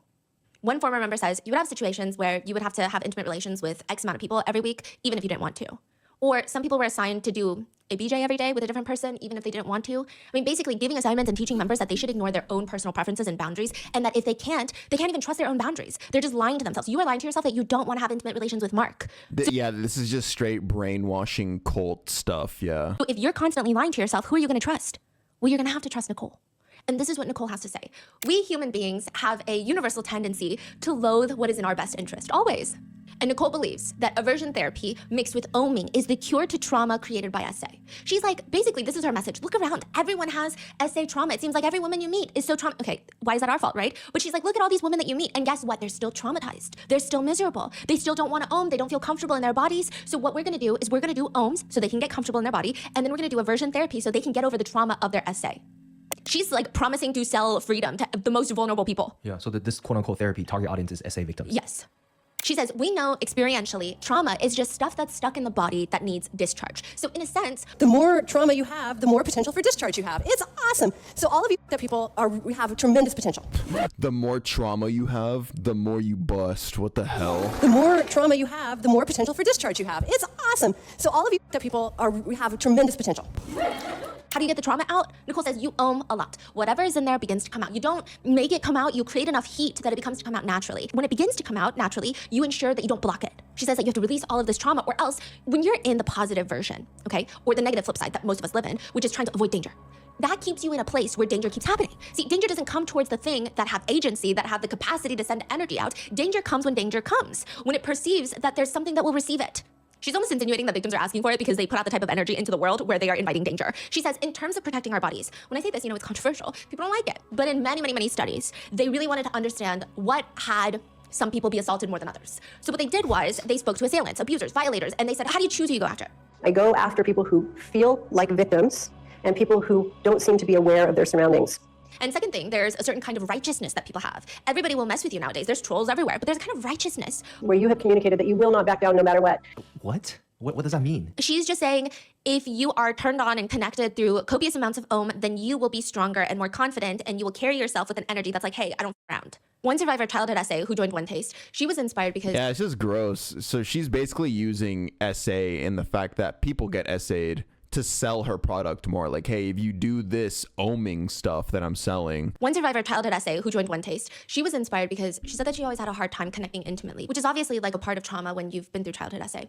And she said that because of that past trauma, she meets Rachel, who is the head of sales at One Taste. She's like Nicole's right-hand woman. She's the only other one that gets charged by EDNY, the Eastern District of New York. Yeah, it's very complicated. Also, the reason that a lot of people have not heard about this case as much, I think, is because it actually started trial May 2025, exactly when Diddy's trial started. And it was almost like concurrent trials of very similar rhetoric, of very similar things happening. And then ultimately, she got it worse than Diddy. And she put out all these statements about how this was a gender disparity, this was the double standard for women. Yeah. And it was like, no, I think that jury pool was just ass for Diddy's trial, but whatever. My opinion doesn't matter here, right? Like, how many people is in One Taste at this point? Oh, gosh. Just their high membership that was costing like $16,000, they sold close to 2,000, I believe, if I'm not mistaken. And then that's just the people who paid for that tier of membership. There were so many people who came in for months at a time, took day courses. They were spread out all over. They opened up locations in New York, Texas, Atlanta, Los Angeles. Like, they had locations everywhere. Her whole dream... They're in Texas? Wait, that would be a fire stream idea. I go undercover into an ohm instruction class, and then I bust them. New York, Texas, Atlanta, Los Angeles. Like, they had locations everywhere. Her whole dream was to make it like Yogurtland. Menchie's. She wanted franchisees all over the United States. When you go in, it's just like a big yoga room. Yeah. Is that what it is? Yeah. But most of the cities, they didn't even have yoga rooms. They just had communal living. So once they open, people are living there. Yeah, it would be interesting. So they would find a collection of people that were really into ohm, and then they would open up their own One Taste headquarters in each city. And it would just be like a giant house that everybody lives in. It's a residential house? Yeah. Oh, really? Yeah. Huh. Or it'd be like a commercial/living space. It really depended on the place, and a bunch of people would live there. It would be communal living, and One Taste for the longest time, they were the ones signing the leases. Eventually, because of all of the SA allegations that started coming out, Nicole was like, I don't want to be on the lease anymore. She doesn't care. It doesn't seem like she cares that people are getting SA'd within her organization. She just doesn't want to be on the lease because there's legal liability. Bruh. Yeah, the whole thing. And then they start creating Ohm moms. Ohm mom, M-O-M, like mother, right? They would be the ones in charge of each location. So it's kind of like strip clubs have moms, that's what they call it, where you're like in charge of that location and you take care of all the girls there. But they would do that with One Taste. So crazy. What? Yeah. So they had locations in every single major city. Like, this was a full-fledged business. It's crazy because it sounds like a little, okay, you're so crazy, lady. You probably have like 5 employees. But no, this is like a full-fledged. They were listed on top 100 fastest growing startups by Inc. magazine at one point. So they were trying to go mainstream. Their headquarters, okay, we're gonna get there. You'll see where their headquarters is. But anyway, so this woman says that she was inspired because she always had a hard time connecting intimately. And Rachel, one of the One Taste head staff members, head of sales, she's like, I went through the same exact thing and Ohm cured it. So she's like, okay, I'm gonna join. And she joins, and her name is Aries. Aries' sister says, I just saw all the light slowly drain from her eyes. She describes it as, these people would tell her that she needed to go sleep with all these guys, or she needed to ohm 5 times a day to release herself from the trauma of her childhood. I mean, they would even go as far with these assignments for aversion therapy. If you didn't want to sleep with all these people, the person managing your assignment would go download Tinder, Bumble, match with random men, chat with them, and tell them, hey, I just want to do you. Find a place, find a time, and they would tell their employee basically, hey, go to this hotel at 6 o'clock. This is the man you're gonna sleep with, and report back to me. This is why it's so crazy, because no one even gets anything out of that. Right. That's so what I want to know. Yeah, it's not like they're going on a website for escorting in these major cities where it's like, hey, I have a client who's going to pay $200 to us. You go and sleep with them. It was genuinely just like a random dude on Tinder. So this is like a form of control on these girls? Yeah. It's like you make them so vulnerable and dependent. Yeah, and then just more evidence that it's just cult behavior, yeah. They just push you and push you to do the most effed up thing. And then once you do it, if you walk back on it, it's hard for humans to do that because then this miserable thing that you did was all for nothing. It wasn't for growth. It wasn't for healing yourself. It just becomes another horrendous thing where you've been manipulated. Yeah, it's even more trauma now. Yeah, so you just keep trying to keep going with it because it can't be for nothing. Yeah. Wow. There's just a lot of cruel mental torture embedded in all of this. Another member says that she was assigned by Nicole to sleep with every single man that lived in Like their all shared of living this is quarters. just She adding also on has to their sleep with already which existing naturally makes her trauma. freak out. And she tells Nicole, Jeff looks exactly like my older male relative that SA'd me when I was a kid. So I don't think that I want to have intimate relations with someone who looked exactly like my childhood abuser. And that's the entire reason that she joined One Taste, was because of all this trauma, because of this male relative that she couldn't get over. And she says that, I mean, she can't do this. She felt out of touch from her body. She can't do it. We don't know what Nicole said to her, but she said that ultimately she slept with Jeff. And it was... Nicole probably said this is exactly why you need to, you must. Yeah.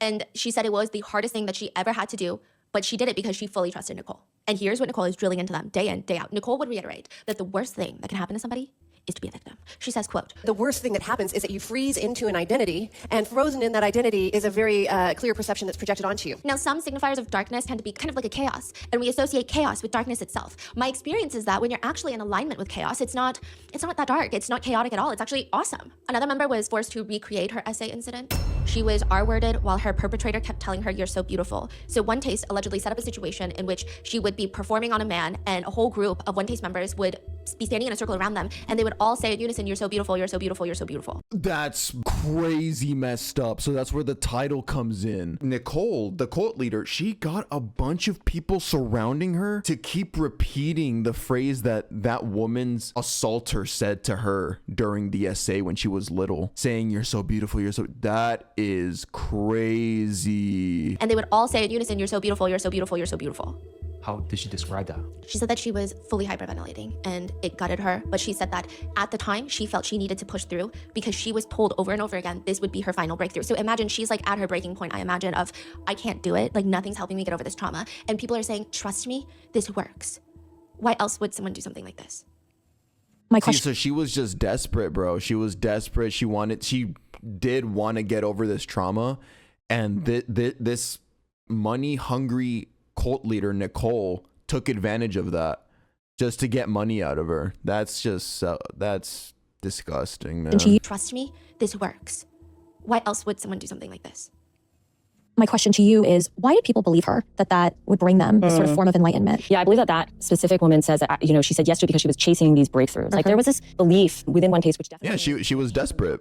That extreme actions, intense situations, and really pushing your edges would bring personal growth. In another incident, it's alleged that Nicole was getting fed up with a female member's anxiety. So let's call her Ashley. Nicole hates that Ashley is anxious. So she sets up an essay session, basically. I mean, I don't really know what else to call it. That's my opinion. She pulls a guy to the side, whispers something to this guy's ear, and is like, "Hey, go ohm with Ashley." She's like whispering. Ashley sees this. And then the guy walks up to Ashley and is like, "Hey, Nicole wants me to have an ohm with you." So they go do an ohm, and the man starts doing things down there that are not part of an ohm. And Ashley did not consent to it, but she said she couldn't voice out no because she didn't want to disappoint Nicole. And she saw Nicole talking to him, so she just assumed this is what she needed. She said, "I totally disassociated. I mean, it was really damaging. It felt like being R-worded, and yet I didn't tell him to stop." So she literally got essayed underneath the cult. Oh my God. She said, "I totally disassociated. I mean, it was really damaging. It felt like being R-worded, and yet I didn't tell him to stop." It's not even just re-traumatizing essay victims, but it's also encouraging them to be victims repeatedly in new various settings. For example, part of Ari's life at One Taste was to let her boyfriend beat her. And this was like a common reoccurring thing. She wrote later in her therapy journal that she sent her sister, whom she shared this with Netflix. She writes, "I woke up today filled with rage. Rage at my boyfriend, rage at he punched me in the face, and he split my lip and bruised my eye. At first I was shocked, and we had fought so many times before, I never thought he would go that far. I found little sympathy. This, I was told, was my fault. I forced him to do it. His beast was only fulfilling what my body had asked him to do. Since I was a survivor of childhood domestic violence, this was my pattern and what my body was asking for. He was only doing what my body asked. And now I was shaming and blaming him for doing what I had asked. I looked around the room at One Taste. All eyes were downcast. Nobody was willing to stand up for me. I never spoke again about the other times he hit me or dragged me around. Looking back now, I successfully brainwashed these women into blaming themselves for being essayed, basically. I so wanted to believe he would change. I was told that sometimes our soulmates must do violent things to help us grow. It was only a way to condone violence. They did not want me to, 1, go to the authorities, 2, have my boyfriend leave and take his money with him. This evening, this community member let his beast out. He picked me up, pinned my arms to the side, and began to shake me in front of everyone. Nobody did anything as he screamed at me how he would like to R-word me, beat me, use me, that he knew where I slept and he would find me in the night. I was reprimanded afterwards for showing fear in the face of a beast. A true turned-on woman would have taken his beast cry for help with grace and love. So what is this guy's behavior? Is this just a violent dude? Yeah. I mean, these are all... So this wasn't part of the quote-unquote therapy that they were all doing together? Nicole had actually joined multiple cults before she started One Taste. So Nicole was part of, well, okay, You know what? I don't think they're that litigious. Okay, there's 2 cults. There's Morehouse. And an alleged sex cult from Lafayette, California. It's officially known as Lafayette Morehouse, but the group uses intimidation tactics to keep members closed up behind purple doors. And then there is another cult, which seems a little bit scarier, but both of them, they were all doing deliberate O's. So they did the thing before OM. Like, she took Om from their practices. Remember, she met up with the guy at the party before she wanted to become a Buddhist, apparently. And then he was like, let me teach you something. And that was a deliberate O.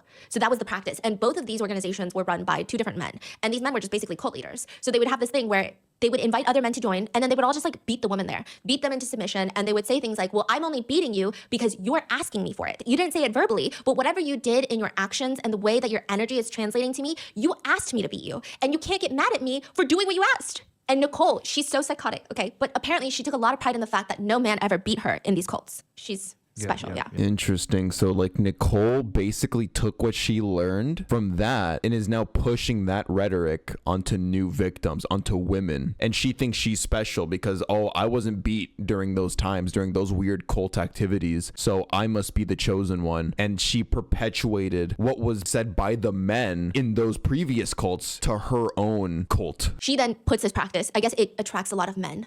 And it keeps men staying because they feel like they're being seen as the masculine, violent criminals that they want to be. I mean, I'm not saying all men are attracted to this type of practice, but I'm saying it's a very specific type of men who are going to want to stay longer in environments like this. So has she said anything to the men? Like, what does she say to men who try to SA women?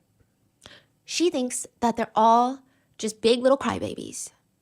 What does that mean? Like, if a man wants to SA a woman, she thinks that they are dealing with a lot and that they probably have a beast in them that they were never allowed to express that caused them to do this. She thinks SA is very complicated. She thinks a lot of men have shitty times in society which lead them to SA people. In another situation, and this is confirmed to some degree by One Taste, they've been aggressively... In other words, she's infantilizing the grown men. Executive of One Taste just repeatedly started slapping his girlfriend in front of company employees over and over again during a fight. He was fired and then promptly rehired. One Taste says the incident itself was unacceptable. However, they rehired him because they believe in rehabilitation, but they firmly stand that they do not promote or tolerate violence.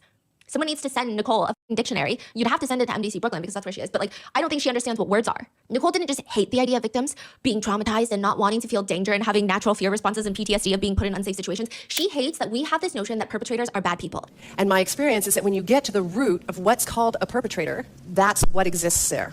It's this unbearable desire to love through all of the terribly, terribly inaccurate methods that they've been given.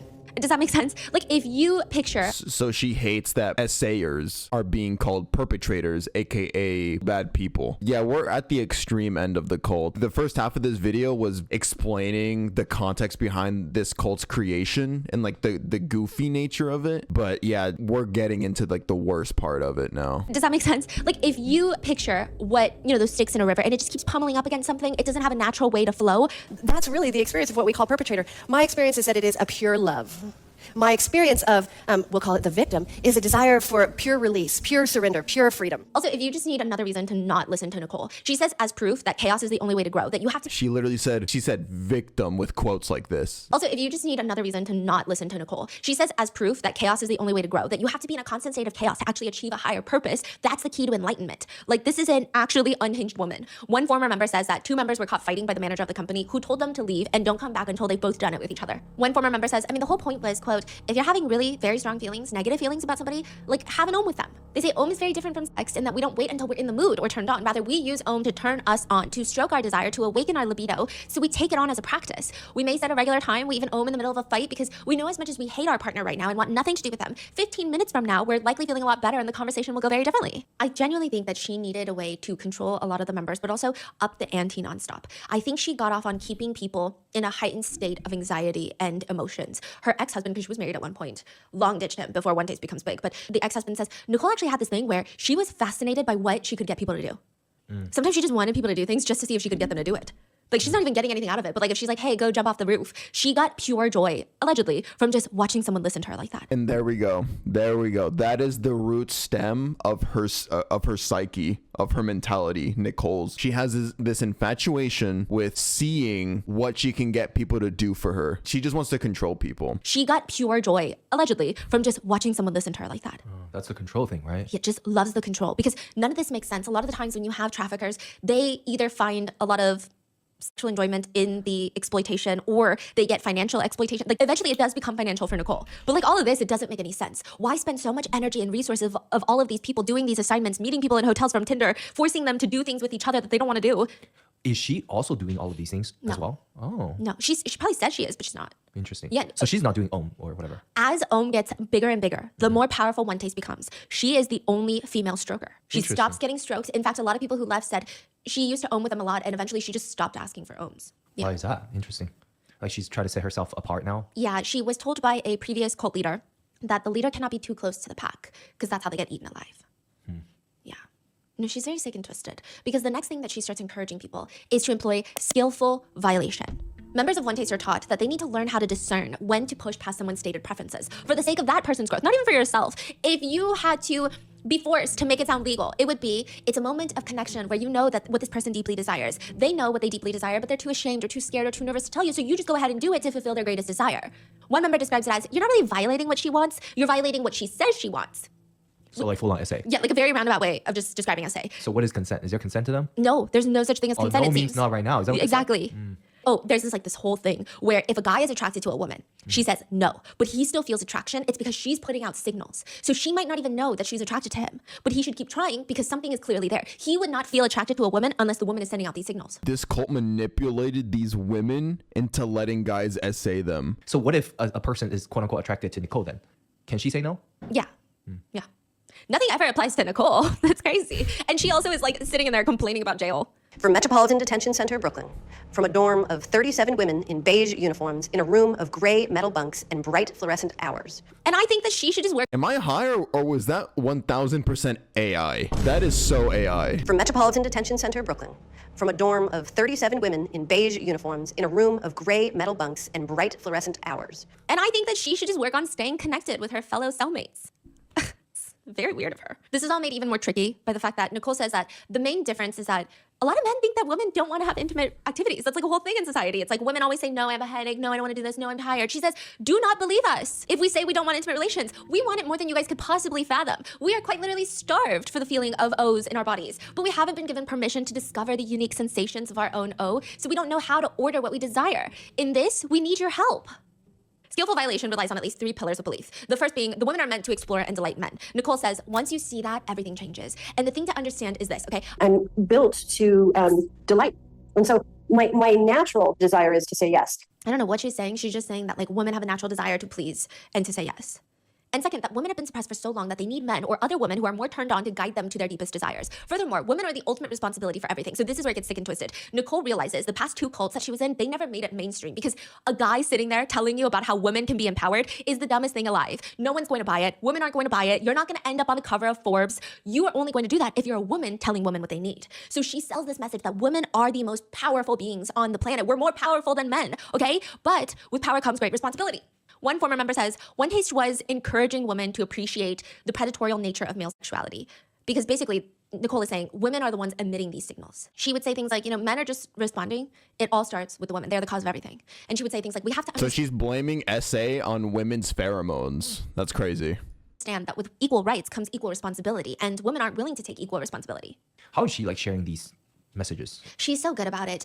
If she has a lot of new members and they're very basic, regular, schmegular tech bros and tech couples that come in, it's very watered down. It's the PR package of, we just want women to feel connected to their partners, to achieve connectedness within, and to feel empowered to do more exploratory things in the bedroom. And this is how we're gonna reignite the steam in your relationship. And then once people get more and more in, she starts upping the ante. So aversion therapy, skillful violation, these are things that she would tell people that we know that this works, but it's like being a wizard, being a witch. That's what they called it, okay? The muggles out there would want to burn us at the stake if they knew what we were doing. But that's the magic. Like only the people who know and see the magic have the magic. So we can't go out there and talk about it with the muggles. Somebody in chat says, why is she victim blaming for? It's never the victim's fault. At this point in the video, it's very clear Nicole was doing this whole shtick of victim blaming and everything to get more clientele, monetarily incentivized to scam these poor women who have trauma of SA and using that to lure them into this oming cult thing. Magic. So we can't go out there and talk about it with the muggles. She said, "This is you're listening to me, but don't tell this to anybody." Yeah. And they're like, she's like, you can. They're going to look at you like you're crazy because the muggles don't get it. They would also think that normal people who don't get it are zombies. They're asleep.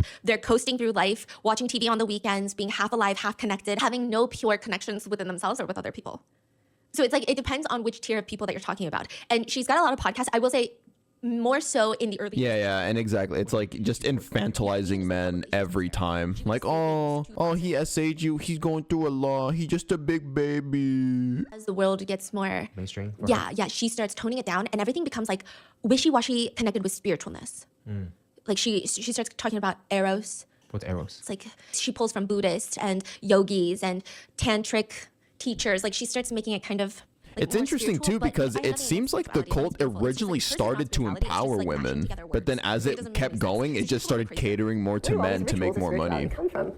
The simple answer is sex. She has all of this hidden, and for the first time ever, they have their big inner circle scandal. It doesn't make it to the mainstream news outlets or even to the world outside of One Taste, but this causes a huge rift inside the One Taste community because at this point, there's so many states that have One Taste headquarters. There's so many different cities. They have this online hub that you go to with all the One Taste members from New York, Los Angeles, San Francisco, Atlanta, Texas, and they all start writing, and there's this one post that starts going viral. She is a student who bought into the coaching program. She's probably already spent like $10,000. She's gonna stay at the communal residence until she finishes the coaching program, and she's there in Texas training for the course that she paid for. She's in her assigned bedroom working on her laptop when a trained coach, not even a fellow trainee, a trained coach slams open the door without knocking, walks up to her bed and just starts grabbing her chest. She tells him, "I'm working, I don't want this, stop." He tells her, quote, "I bet this isn't the worst interruption from work you've had." He leaves, but then he promptly returns, waving his finger in front of her face. I don't know, asking like, she's like, "What are you doing?" "Seeing if you'll touch my finger. This is the beginning of your turn on." She tells him no. Eventually he leaves again, and she goes to try and lock the door, but there's no lock. She's of course terrified, and she writes on the forum, "This is not a safe place." Which is absolutely valid. That's fucking terrifying. One Taste seemingly was not a safe place. I mean, they have shared living spaces, communal living, and it's been alleged where at one point, a man who was convicted and let go of killing his girlfriend, somehow he's free, was allowed to join this communal living space. Another time, a man accused of essaying children was allowed to be interviewed by One Taste. But this incident causes a huge stir in the OM community, not in the outside world, but everyone. It's like a shakeup. You would think that Nicole and OM, all the executives are like, we gotta pump the brakes. But one of Nicole's inner circle executives. So why is it a shakeup? Why are people reacting so aggressively, even within the community? I think that it was a lot of newer people in the community that took it really seriously, because of course they should. And then a lot of people that have been in One Taste for a really long time, and Nicole's inner executives, they start adding fuel to the fire. They don't just say like, "Hey guys, we're handling the situation, we got it under control." They start saying things like, "Look, as a woman, the easier thing for me to do is say I was violated. That way, I don't have to look at my part in it. People love the story of violation. We drink it up like water. It keeps women broken. It allows everyone else to feel good because they want to rescue women. In the meantime, we shame and blame the men for showing any signs of desire, for being creepy. It's not that men are bad and women are good. It's that I'm the one as a woman who knows how to tend to these unbelievably powerful forces that need incredible care, nurturance, strength, power, everything that a mother has. I'm the one who knows how to hold that power as a mother, not as a father who's doing his thing, but somebody who understands the ramifications of this power." There you go. Basically saying, like, with great power comes great responsibility. But what power are we talking about here? Having a vagina. So yeah, you as a woman, because you have this private part, it is actually on you to have more responsibility than these men. You need to be mindful of the energy that you're putting out that attracts these monsters that essay women. Understands the ramifications of this power. So a lot of like the younger One Taste members, younger as in newer, they hear this and they're like, "Okay, I gotta go." So before it was all like theoretical. Yes. But when this actually happened within the community. Yeah, and you have to remember that San Francisco especially is a huge hub for freedom in that aspect. So they had the Lusty Lady, which is now defunct, and actually Nicole used to work there. It's a strip club. It was the first unionized strip club in the US. Okay. They also have KINK.com headquartered on the same like street that all of the massive tech companies like Uber and Twitter are. Yeah, so they have huge BDSM communities. Actually, one of the communal living centers called the Warehouse, the original one in San Francisco, once One Taste left, it is now like a play dungeon where you can come in and like get strapped up to the crosses and like, you know. So I think a lot of people went in thinking like, oh, this is kind of like role playing maybe. Like, okay, yeah, I don't want to, but like, you know, you can, like maybe it's that, and like everybody is a consenting adult at the end of the day. But so people are like experimenting and Yes. learning and just, Yes. but instead they're like, hey, if you get groped, that's it's your you. fault. Yeah, yeah. And then I think a lot of the newer members were like, what? Yeah. What do you mean? Yeah, so there's no consent here? You're like, I gotta go. Yeah. So then it caused this huge rift inside of the community. They also had something called going off the rails, which basically just means essay. And typically an older stroker will just use an ohm with a younger woman as a way to just fully essay them. They promote that or they? No, but they would just call it, instead of saying it's essay, you need to go to the police, they would just say, oh, he went off the rails. It's just, you're going off the rails. And it's encouraged for guys to let their beast out. So women letting their beast out means having intimate relations with as many men as possible that they don't want to have intimate relations with. And for men, it's doing whatever the f they want, which is further evidenced by a male member. He's doing this introduction video for One Taste, and he's asked to describe his intimate life. And like, I think this is why a lot of Nicole's teachings start heavily leaning this way, because I think this is the community that is giving her money. He says there's a True. So when she first started the cult, she was mostly just doing it for the women because that's where her clientele originally started. Feminist, women empowering. But then once men started getting into the picture and they showed more willingness to hand over more money, that's when she maybe began to grift more to men. That just shows you that money corrupts everything it touches. The government, these organizations. Yeah. A lot of Nicole's teachings start heavily leaning this way because I think this is the community that is giving her money. He says, there's a lot of anger in my intimate life. And there's also a lot of sweetness. But with One Taste, I'm hoping to bring in even more anger. And Nicole promotes that idea by saying, pause and hesitation are the worst, as is withdrawal. Withdrawal actually in play is cruel, which doesn't mean that you can't pause. Pause is deliberate. Withdrawal just drags another person's nervous system around. Like, so she's basically saying, if you are in the midst of intimate relations and you're like, hey, I can't do this anymore, I don't want to do this anymore, you are cruel. Don't do that. You can even just say, if you get stuck, you can say, oh, I'm stuck because my pride is here. Oh, I'm stuck because the next thing I would say or would do would make me far too vulnerable and I'm terrified of what it would mean. So if you profoundly, if you want profound erotic play, fast and smooth is the most fun. And you can only get there by continuing to move through these blocks as you go. Boundaries are blocks that you have to push through. And she says, this is back when she was in the adult entertainment industry, right? When she was working on like the Lusty Lady. She says, I had a regular and he wanted to strangle me. His beast was locked in there and it hadn't had a place for expression. And I just happened to love Beast. I had to surrender so deep that I could absorb him all the way in. And invariably, all of a sudden, it hit this point and he just started bawling.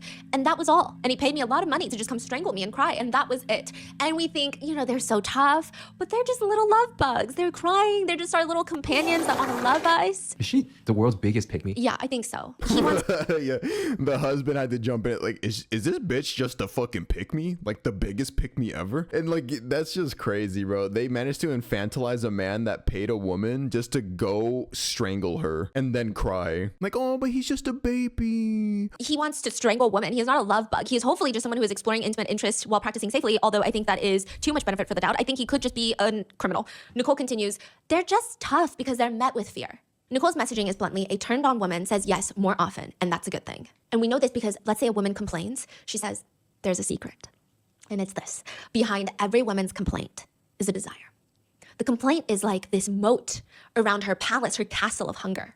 No, she's crazy. Nicole may argue that my interpretation is incorrect, but those are ultimately the words coming out of her own mouth. And on that note, she even says in class that SA is a complex issue. Not in the sense that SA culture exists. The justice system blames victims, that society at large blames victims. It's not complex in that way. It's complex because SA and assaulters are not just perpetrators. She says there is a rage that lives. And so you see this rage that lives in women, and we all here are fairly familiar with it, but there's a rage that lives in men that you can't win the game. She says they have no dignity. These men, they're groveling for sexless sex and groveling for a drop of anything, and that is humiliating.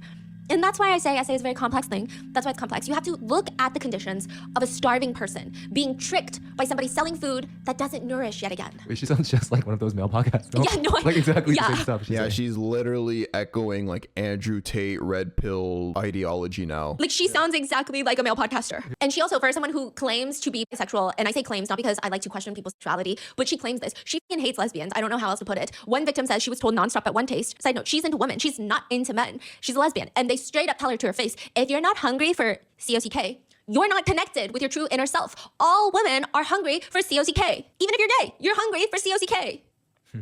They start pressuring her to have intimate relations with men, encouraging her that if she can just contact the part of her that is hungry for the COCK, she will be unstoppable and truly powerful in this world. The stuff that is being taught, enforced, and pushed on vulnerable members at One Taste are so confusing in the sense that, later... So like conversion therapy, basically? Oh my God. By force, too. It's going to make sense because Nicole will want these members to be intimately open so that she can exploit them and have them sleep with investors for the company. That's her ultimate aim, it seems. It's downright evil, but it makes sense in the traditional way of like, okay, that's usually how we see these things unfold. People start these organizations to essentially traffic women so that they can get financial gain. But as of right now, people are like, what is she even getting out of this? What the hell is wrong with Nicole? Do we know the investors or? Yes. Yeah, and some of them are huge names. One of them that she was courting that I don't think did anything with any members of One Taste, but she really, they were in conversations with Nicole of investing in One Taste or having some sort of partnership with One Taste, was the founder of Zappos, who sold Zappos for like $1 billion or something crazy to Amazon. Right, so he was talking about investing, but no allegation yet. No, there was no allegations that he essayed anyone in One Taste. I don't know if he has any allegations. I wouldn't be surprised considering what's going on with Epstein's list. Everybody's in there. Wellness gurus are in there. Like everybody and their mom and dad is in there, so I don't know. But as of what I can see from One Taste members, they were sent to Las Vegas to constantly court him and like having these business meetings and talking about the benefits of OM, but I don't think that he was catered to in that sense. And then ultimately he did not want to because he wanted to keep a squeaky clean image. Yeah. Really? That's his reason? Yeah, I think he was trying to do something with Vegas where he was gonna, I don't know if he was trying to purchase, like do a development in Vegas, which it was crazy because he was basically saying that even one taste is too much for Vegas. We're talking about Vegas. Yeah. So he's like, I gotta keep my image if I want to win this. I think he was like bidding for a development. Bro, imagine in court having to explain oming. And a lot of this stuff is not even particularly marketable to the masses. Nobody's gonna listen to a wellness podcast that talks like this. I would say maybe like 10% of what Nicole says is like every other male podcaster, but like the other 90% is kind of crazy. Yeah. So people start digging. What the hell is wrong with Nicole? Nicole grew up in California with her mom, and her dad left when she was very young, but he does make a reappearance in her life a bit later. By all reports, it seems like Nicole did well in school. She graduates, starts working at the Lusty Lady. I will say, a lot of Nicole's history is alleged. We don't know how much of it is accurate. She has a tendency to allegedly make up stories to fit her weird philosophies. You know those people that are like, I am gonna talk about how great of a parent I am, so I'm gonna make up the craziest lesson in my head, and then my kid is gonna ask me, Mom, how come you gave money to that man without a house? And then you're like, I don't think your 4-year-old asked you that. That's Nicole. Where I'm like, I don't think that happened. Like, I don't think the tomato thing happened the way that she's telling us the tomato thing happened, but like, who am I to say, right? Maybe I was just a dumb illiterate. Oh, the tomato story. Either that story is about something more disgusting that happened between her and her uncle, or she just lied and she just wanted something to sound philosophical for her to tell her cult students. Maybe I was just a dumb illiterate 12-year-old, but weird, okay?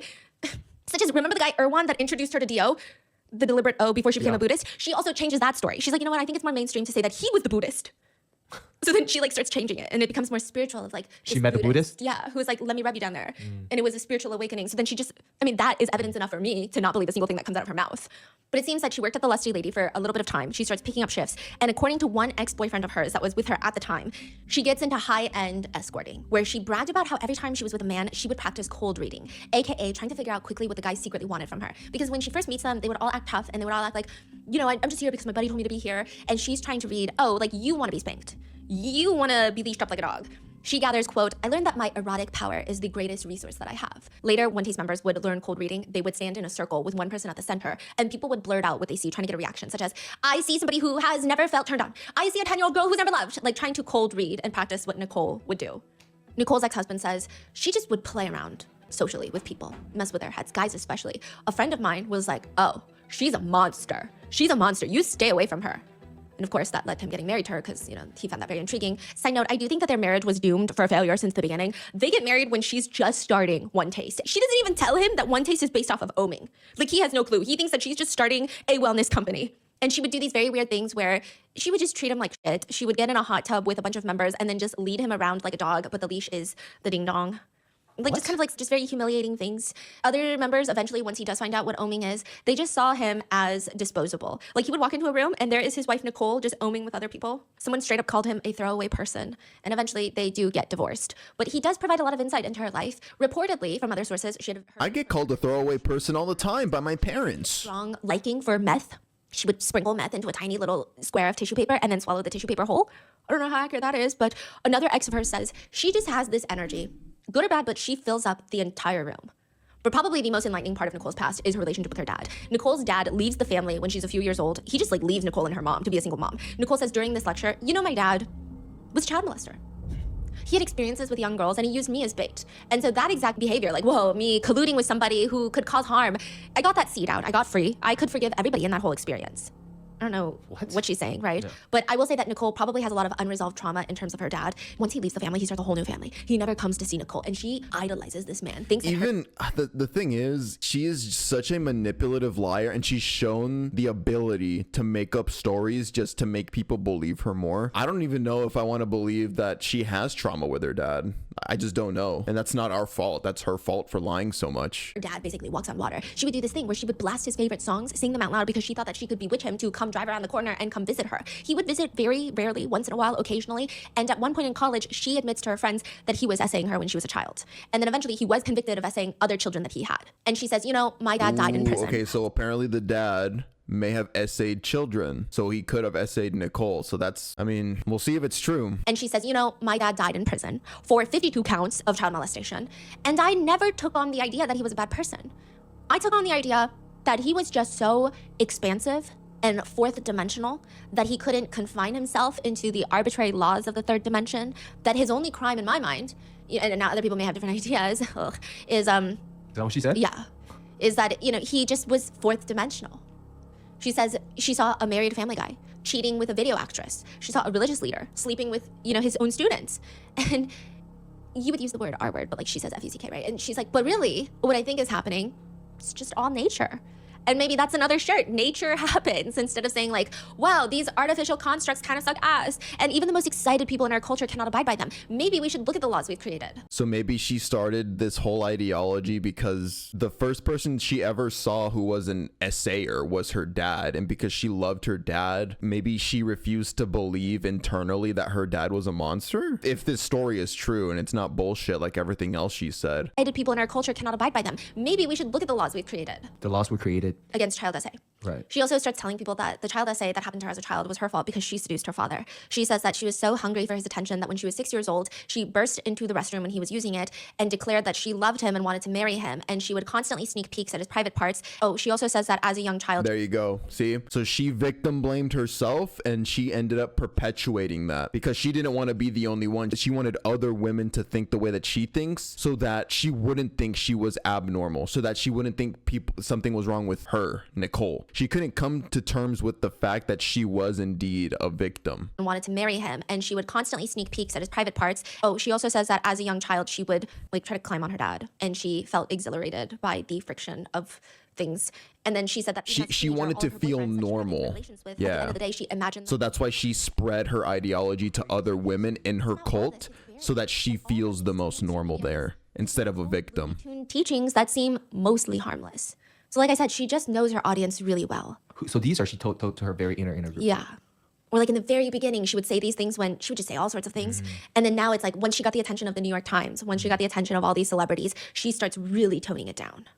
Wasn't she married to a very successful tech person in the beginning? They weren't married, they were just dating. And more on him later because he's in a lot of the court documents and we're gonna go through the trial in part 2. And the trial is crazy. She was charged in EDNY, which is in Brooklyn. And same time as Diddy's trial, she also is repped by really powerful attorneys. One of them who repped R. Kelly, Harvey Weinstein. She would say some crazy shit. She was just straight up victim blaming. She was testifying? No, the attorney was just victim blaming through her cross-examinations to the point where the judge was like, hey, so all of you guys are insane. They put like the DOJ symbol and put a swastika over it. Also, Nicole and Rachel right now are trying to get part of the last pardons of when Trump leaves office this time around. They've been courting a lot of right-wing media sources. And of course, and they're Trump supporters. They're going to be Trump dick suckers. Hello, sex offender president. Please pardon me, a fellow sex offender. They've been courting a lot of right-wing media sources. And they have connections to who is called the pardon czar, who is like the person closest to Trump that's like in charge of all the pardons, basically. So wow. That's all going to be in part 2. So she must make a lot of money, right? From hiring all these top attorneys. Yeah. She cashed out on One Taste before it went down. She sold One Taste to One Taste members who were very wealthy. And at one point, the guy who married the heiress of the Wrigley's chewing gum, like the chewing gum that everybody chews, he was part of One Taste. Like she was attracting a lot of wealthy people. So I'm sure she has a lot of money. And even during the trial, it's just like Diddy. And when I was reading it, I was like, oh, this is so odd that it was happening at the same time. She would do the exact same things that Diddy would do. She would turn to her supporters who were filling up the pews and she would put her hand on her chest and like bow at them and like mouth a thank you. Thank you. And I'm like, oh, so they're all the same? Okay. What's happening? She just knows her audience. She knows exactly what to do. If she gets a group of tech investors or tech people that want to join One Taste, okay, so you've got the regular tech dudes who probably are not so great attracting companionship. Remember, like I was talking about earlier, so they pay and they want to see things happen. They want to learn how to attract members of the opposite gender so that they can go on dates. You got that group. And then you've got the tech bros that just want to see some nasty stuff. And she would cater to them too. She eventually starts hosting priest and priestess of orgasm rituals where, quote, it's described as this. There was this ritual where 7 highest ranking women in One Taste got up on 7 tables on a stage with only black veils on their faces. They were totally unclothed from the head down, which is not an Om thing. Remember Om, you just take down your pants? And then 7 men would come up and stroke the woman. And then every few minutes they would all rotate. And the 7 men were exalted as important men in the Om community. They were the priests of Om.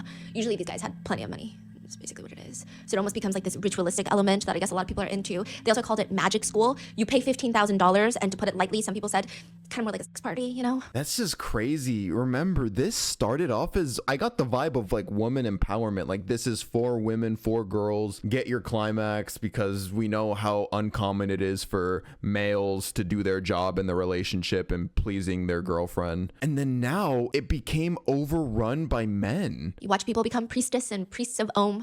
And those who know Nicole say, you know, ultimately she was a showman. She would also, like, if she thinks you're into this, there was one where they would have snakes. They would bring in snakes, and there would be a lot of women that were naked, and the snakes would just, like, write on their bodies.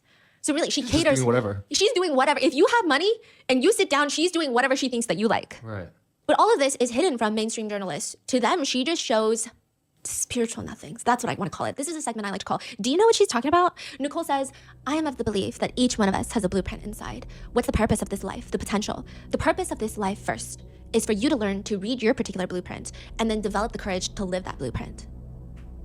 And then you become permission for everyone else to live their blueprint. Does that make sense? No, it doesn't, Nicole. She says, so I have a very deep embedded No, it doesn't, Nicole. clear blueprint. I talk about it. I talk about all the crazy shit with pride in the pride that I have is that is me. And then I'm going to live it out. In no way do I ever want you to believe that's a prescription for you. I'm much more interested in semantics. It's called description versus prescription. I'm much more interested in discovering what's in there than how do you have that, whatever it is.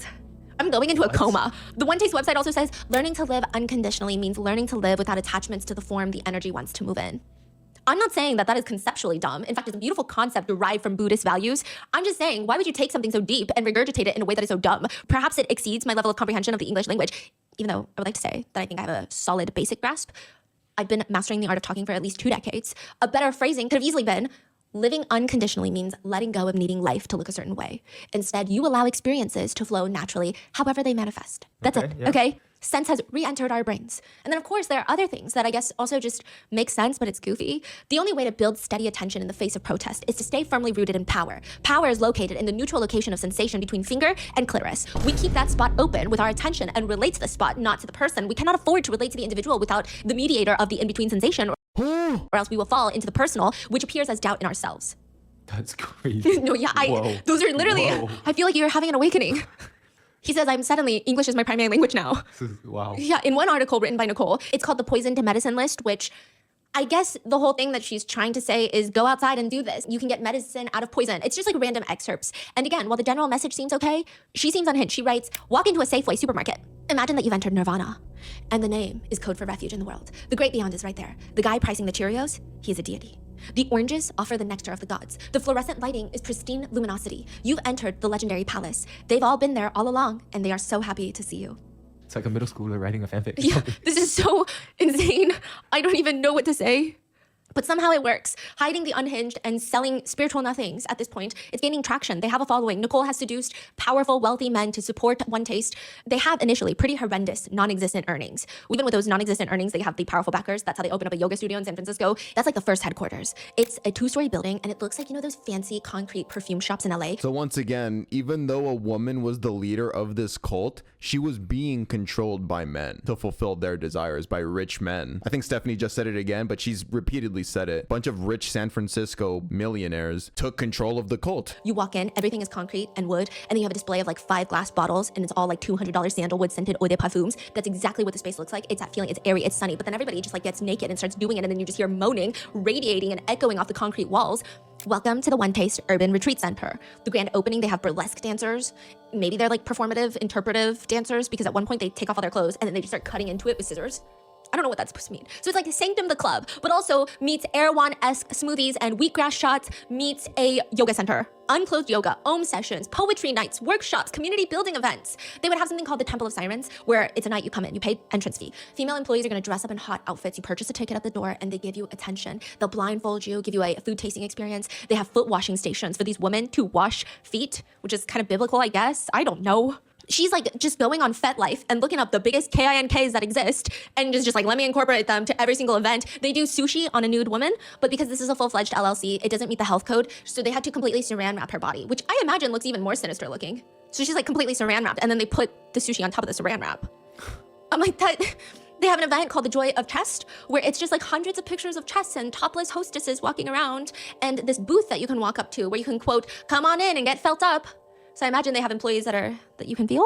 So like these things just attract all the rich tech founders, and it seems like this attracts the okay earning tech people. Mm-hmm. The tech founders, it seems like Nicole gets them. Mm-hmm. And I will say Nicole is charismatic.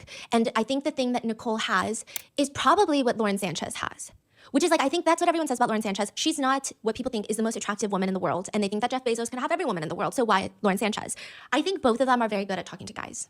But not in the like do whatever you want type of way, I guess. I think that she has some sort of allure with these tech founders. It's actually, you know, back in the day, they called them courtesans. And I say that because Nicole was very into the idea of being or having modern day courtesans. So Women back in the like day, them. you have concubines. Concubines are just mistresses. Typically, they came from lower backgrounds. They would just live in a residence where a wealthy man would come in and you're like a mistress. Your duty is to bear children and be ready for this husband. But you're not like the wife. You're not the one living in the main house and living with jewels and all these things. And then you had courtesans. These women typically came from better backgrounds. They were typically highly educated. They were well informed of the arts, and they were essentially very, very high-end yacht girls, essentially. So they know how to conversate. They know how to go watch a play and talk about Shakespearean ideologies and all these things, and have these in-depth conversations with wealthy men.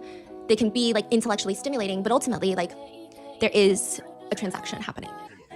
Right. So I think Nicole got a lot of inspiration from that. That's the vibe I get. But Nicole would say, this is why this place is called One Taste. Once you've tasted being inside of yourself and knowing yourself, there is some part of your soul that will always prod get back. But how do you make money from that? $10 for a guy to walk in and touch someone's chest and then walk out? You're not gonna get massive conversions to even pay for this type of warehouse. Is she only going to sit there and gather all these tech founders and investors? Or is she gonna do something else? According to one former member, they had a conversation with Nicole and they said, quote, I looked at her and I said, you're starting a religion, aren't you? And she goes, yeah, I wanna start a religion. But the thing is, you can't sell God. You can get God on Amazon. What I'm selling is sex, because you still can't get that. What does that mean? She is going to start using the members. And that is where I leave you with part Ooh, that's part 1. 1. Because the next step, she's gonna start using the members. She's going to victimize the members even further. She's going to get a lot more investors. She's going to start making a lot of money. She's even going to move the headquarters of One Taste right across the street from Uber, Twitter, and Dolby. It's gonna get big. Bro, that last statement right there about, yeah, you can sell God. That's easy. People can get God on Amazon, aka like buying Bibles and whatnot. You need to sell something that not everybody can get. Like, there's always demand for this, and it's sex or sexual favors from people. When that idea from a billionaire or from a millionaire comes knocking on her door, she already has the resources. She has all of these loyal women in her cult. What do you think she's gonna make them do next? Oh gosh, it's only gonna get worse. No, but yeah, I mean, that's part 1 right there. Let me know if you guys want me to watch part 2. Very sick video. Hopefully, I mean, Nicole went to jail already, right? So I think she already got justice served to her. That's all for this video. What a rabbit hole that was. Yeah, pray for all those victims, man. Thank you so much for watching, YouTube, and I will hopefully see you guys in the next video. Peace out.